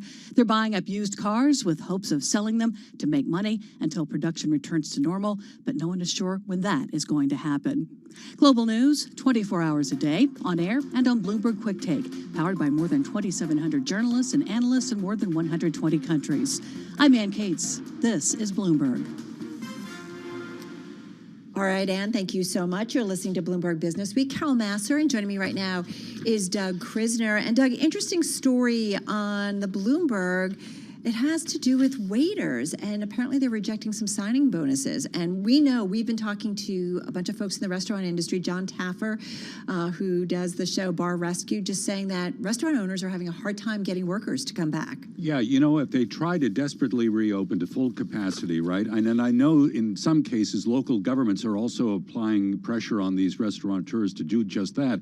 If you can't hire a cook or a waiter or anybody kind of in the back end of the operation, how are you going to open for business? Yeah, you can't, right? Exactly. And so you can't get them back up and running.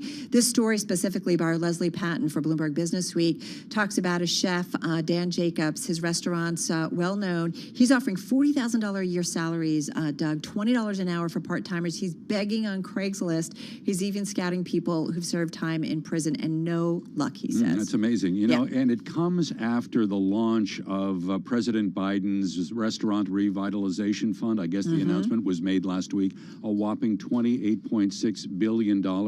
Whether or not that's going to make a difference, if you can't find the people to staff these establishments, is that even going to show up and move the needle? Well, exactly. And this is when we start to, really dig into GDP and growth numbers, because you're talking about the restaurant industry, 2019 pre-pandemic, an $860 billion a year industry. We know it's important, certainly when it comes to the economy. And so if you can't get these workers back, who knows what's going to happen over the next few months. It was interesting. Mike McKee also pointing out, though, when it came to jobs that were coming back, he said, we are seeing, though, people in the hospitality and leisure area, they are coming back, that they're not necessarily the ones who are staying home because of stimulus payments. And I'm sure this is going to break down very unevenly geographically, because there are some areas that have reopened already, and in other areas where the incidence of COVID is far fewer or far less than what we're seeing in other places. Exactly. All right, Doug, thank you so much. Doug Krisner there. This is Bloomberg.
markets, headlines, and breaking news 24 hours a day at Bloomberg.com, the Bloomberg Business app, and at Bloomberg Quick Take. This is a Bloomberg Business Flash.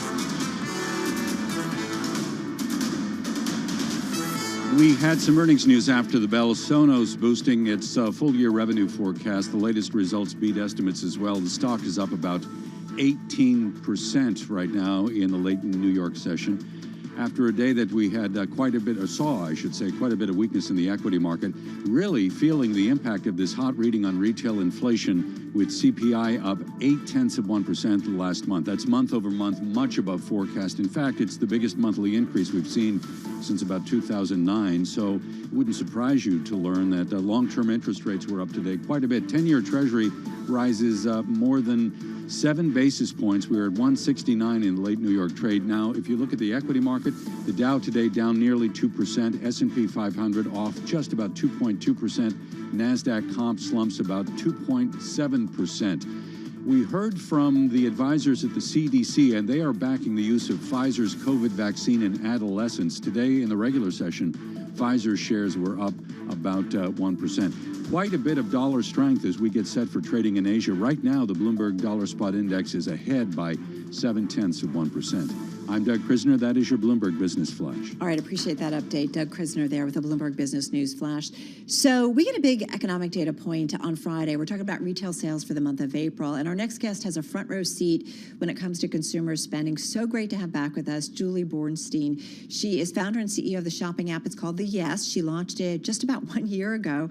She is the former chief operating officer of Stitch Fitch, former chief digital officer at Sephora, and she's had executive responsibilities at Urban Outfitters, Nordstrom as well. So she really gets the retail market. She joins us on the phone from San Francisco. Julie, great to have you back. How are you?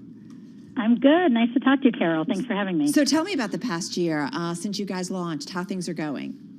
Well, we definitely are starting to see sort of a turn in pattern. I would say in the beginning of our launch last May, which was a crazy time to try and launch a fashion business, we were primarily selling casual clothes. Zoom tops was a big category, and leggings and comfortable clothing. And it was interesting because we definitely saw, with the world really focusing on online shopping, an appetite for consumers to try out new apps. You know, I think as everyone started doing grocery shopping on Instacart and other ways of sort of going through life, we saw a lot of people downloading our app called The Yes. And, you know, I would say both playing around and sort of thinking about what they want to buy in the future and then buying pretty practical clothes.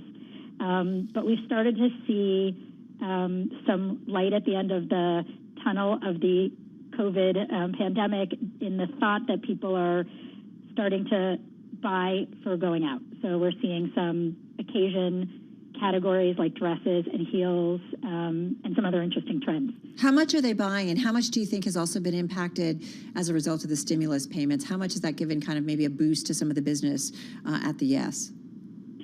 The Yes sells primarily branded, you know, mid to higher price points. So we're probably a little less sensitive to the checks. But I think just I think a combination of the stimulus checks and the fact that sort of consumer confidence is growing and people just are starting to think about going out again is very evident in we're seeing an increase in total sales and obviously a change of what people are buying. Well, and so how has kind of what you've seen, Julie, in maybe the last few months maybe changed your thoughts and thinking about the rest of the year? You know, I think that it's hard to predict how things will come back.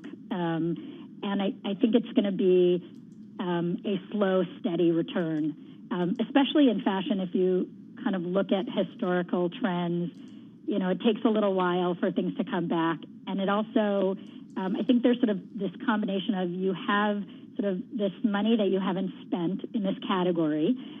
So you're excited to spend it. And on the flip side, you haven't worn anything in your closet for the past year.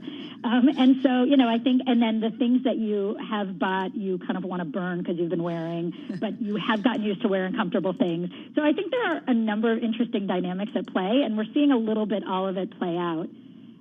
Certainly in terms of some of the, you know, if you look at the product categories that the fashion brands are making, they've added a lot of casual into their line, and it seems as though they will keep that, while also we'll start to see the return of more, sort of clothing to go out in for occasions and ultimately for work, which I think will come back even later because return to office won't happen more at scale until the fall. Right. I mean, I'm wearing heels, to be fair. I'm getting dressed up. Good for you. So, like, you do get back, and that's from, yoga pants and jeans and bare feet at home for 8-9 months.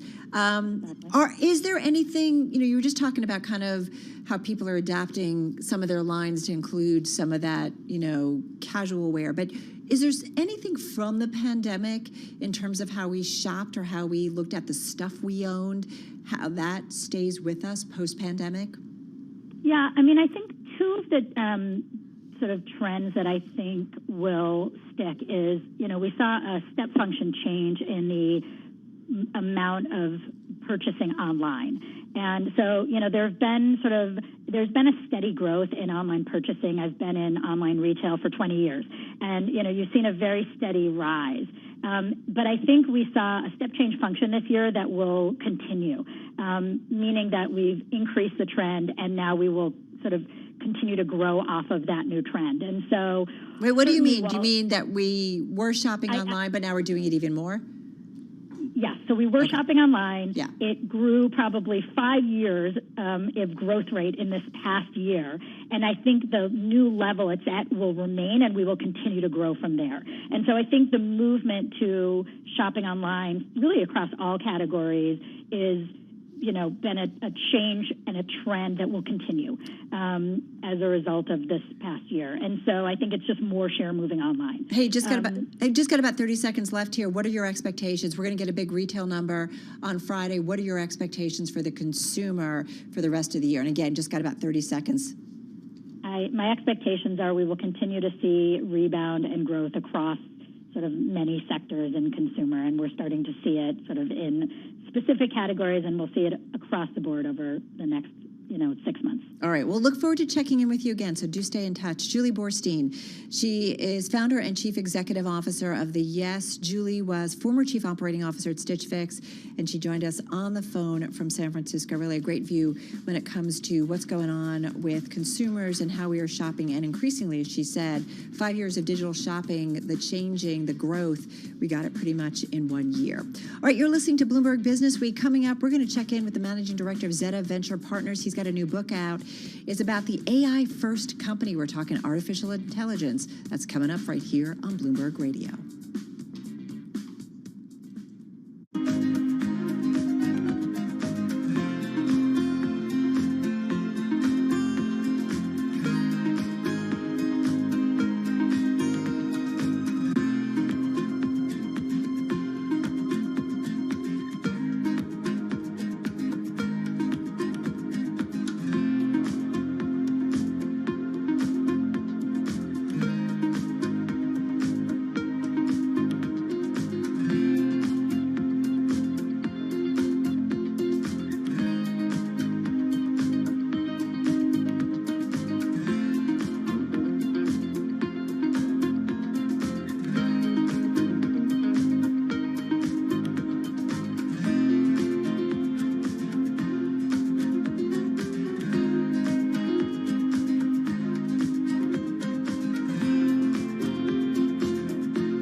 Broadcasting live from the Bloomberg Interactive Broker Studio in New York. Bloomberg 1130 to Washington, D.C. Bloomberg 99.1 to Boston. Bloomberg 106.1 to San Francisco. Bloomberg 960 to the country. Sirius XM Channel 119.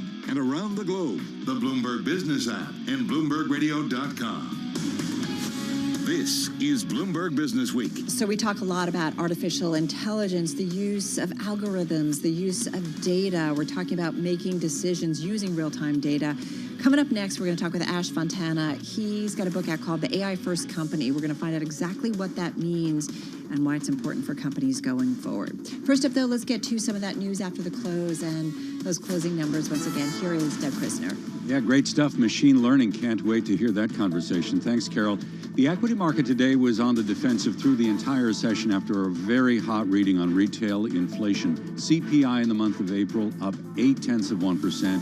The biggest increase we've seen since 2009. It was much above forecast, and it triggered a spike in yields. Not initially, but as the day went on, we saw yields push higher, with the 10-year last quoted in New York at 1.69%. So we were up more than 7 basis points on the day. Different story, though, in the equity market. Dow weakness by about 2%, S&P 500 down more than 2.1%. Now, the only industry group within the broader market, energy. We had the S&P 500 energy index up about 1.6%. Energy names tracking the price of crude oil higher today. WTI now in the extended section, 65.85, so we're up more than 0.8%. But right now trading off the session highs on the day. Now that takes us to the temporary closure of the Colonial Pipeline. We've been talking about the extent to which closure has triggered some panic on the retail front. Now, Colonial is expecting to make a decision today on whether to start the reflow of its products. Sonos, after the bell, posting quarterly earnings above estimates. The company also raising guidance going forward, and those shares right now in late New York trade popping by more than 15%. NASDAQ Composite, did I mention that, Carol? Down 2.7% today. Yeah. I'm Doug Krisner. That's your Bloomberg Business Flash. Algorithms. I don't know if they were kicking in today, Doug, but who knows? All right, good stuff. Doug Krisner there. Well, Zeta Venture Partners, they invest in what is called AI-first companies. We're talking about artificial intelligence. Those are companies and entrepreneurs that are applying machine learning to the real world across industries and functionalities. So let's get into it with Ash Fontana, Managing Director of Zeta. Before Zeta, he launched syndicates at AngelList. His new book, The AI First Company, How to Compete and Win with Artificial Intelligence. And Ash, getting up early, joining us on the phone from Sydney, Australia, where it's, I think, 6:30 in the morning. Nice to have you here. Welcome to Bloomberg. Thank you so much for having me on your show. Well, it's a pleasure. How are you? And tell us about this past year. COVID, this book, what's it been like? Well, I'm well. It was sort of a funny year in that it was a good year to write a book, sitting inside, cooped up and whatnot, and finishing all those loose ends that are just lying around your house when you're sitting there doing nothing else. So it was a good year in that regard. It was a very funny year to be in the field of artificial intelligence because, we've all heard this from a few different people, but the acceleration was incredible as the imperative to automate, as the sort of imperative to get a better understanding of what's going on in our world when we couldn't be out in the world really increased. And so the rate of adoption of these technologies really went through the roof. Meaning what? Like, give us some examples of things that, because I do think, Ash, it's fair to say that for a lot of people, and I'm not making a judgment call, but when we think of AI, it's often guided by Hollywood's interpretation of it, or we think about, controlling our minds, 1984. But it's already in our world, and it's making decisions about things. Yeah, indeed it is. And I think there's two aspects to this, to bring it down to sort of real examples. One is, what do you do when there aren't people around, or you can't have people in close contact with each other in a place like a warehouse? Well, you have to use a machine to firstly understand what people would be doing in that warehouse. What's the usual process? Let's observe it with some cameras and try to break it down with some sort of system that analyzes the feed from those cameras. And then two, how do you move things around when there aren't people there to do that? Or people can't be there to do that. It's not safe for them to do that. And so you use robots. And robots are funny. They're sort of like a system that has lots of different bits of artificial intelligence in it. So, that's one sort of pretty tangible example. But, what else happened last year was just so many systems we used, whether they were energy systems like the electricity grid, whether they were economic systems like what happened in markets, they just started doing things we haven't seen them do before. And, what artificial intelligence really is, I know people think of it a lot of the time as something that, is like a weird sort of mind. It's really just like a bunch of statistical models strung together. And so when all these systems started going awry, AI really helped us understand what's going on by doing statistical analyses on the flow of power through the grid when, no one's driving to work and everyone's staying at home. Why? What's happening there? How do we actually manage better how we move energy around the grid in that situation that we've never seen before? Well, an AI can sort of very quickly make a new model that helps you generate a prediction in that new world, rather than have to rely on your old models that were used to generate predictions under normal usage patterns of electricity. So it's really good at doing things like that. And the advantage to it is that it's constantly able to take in and make those decisions using real-time data. So as the data can change, as we saw a year ago, or a little bit more than a year ago, the data points changed dramatically. Nobody would have predicted it initially, right? Until, of course, we started to see how significant and how severe the pandemic was. But that's the advantage of AI. Mm-hmm. Yeah, that's exactly right. A lot of these systems are trained in an environment that represents a real-world environment, but every time they get a new observation, every time they take a new photo of what's on a shelf in a supermarket or how things are moving around a warehouse, or they make an observation of how power is flowing through the grid. It's flowing to this part of the grid and not that part of the grid. It learns and it updates its view of the world.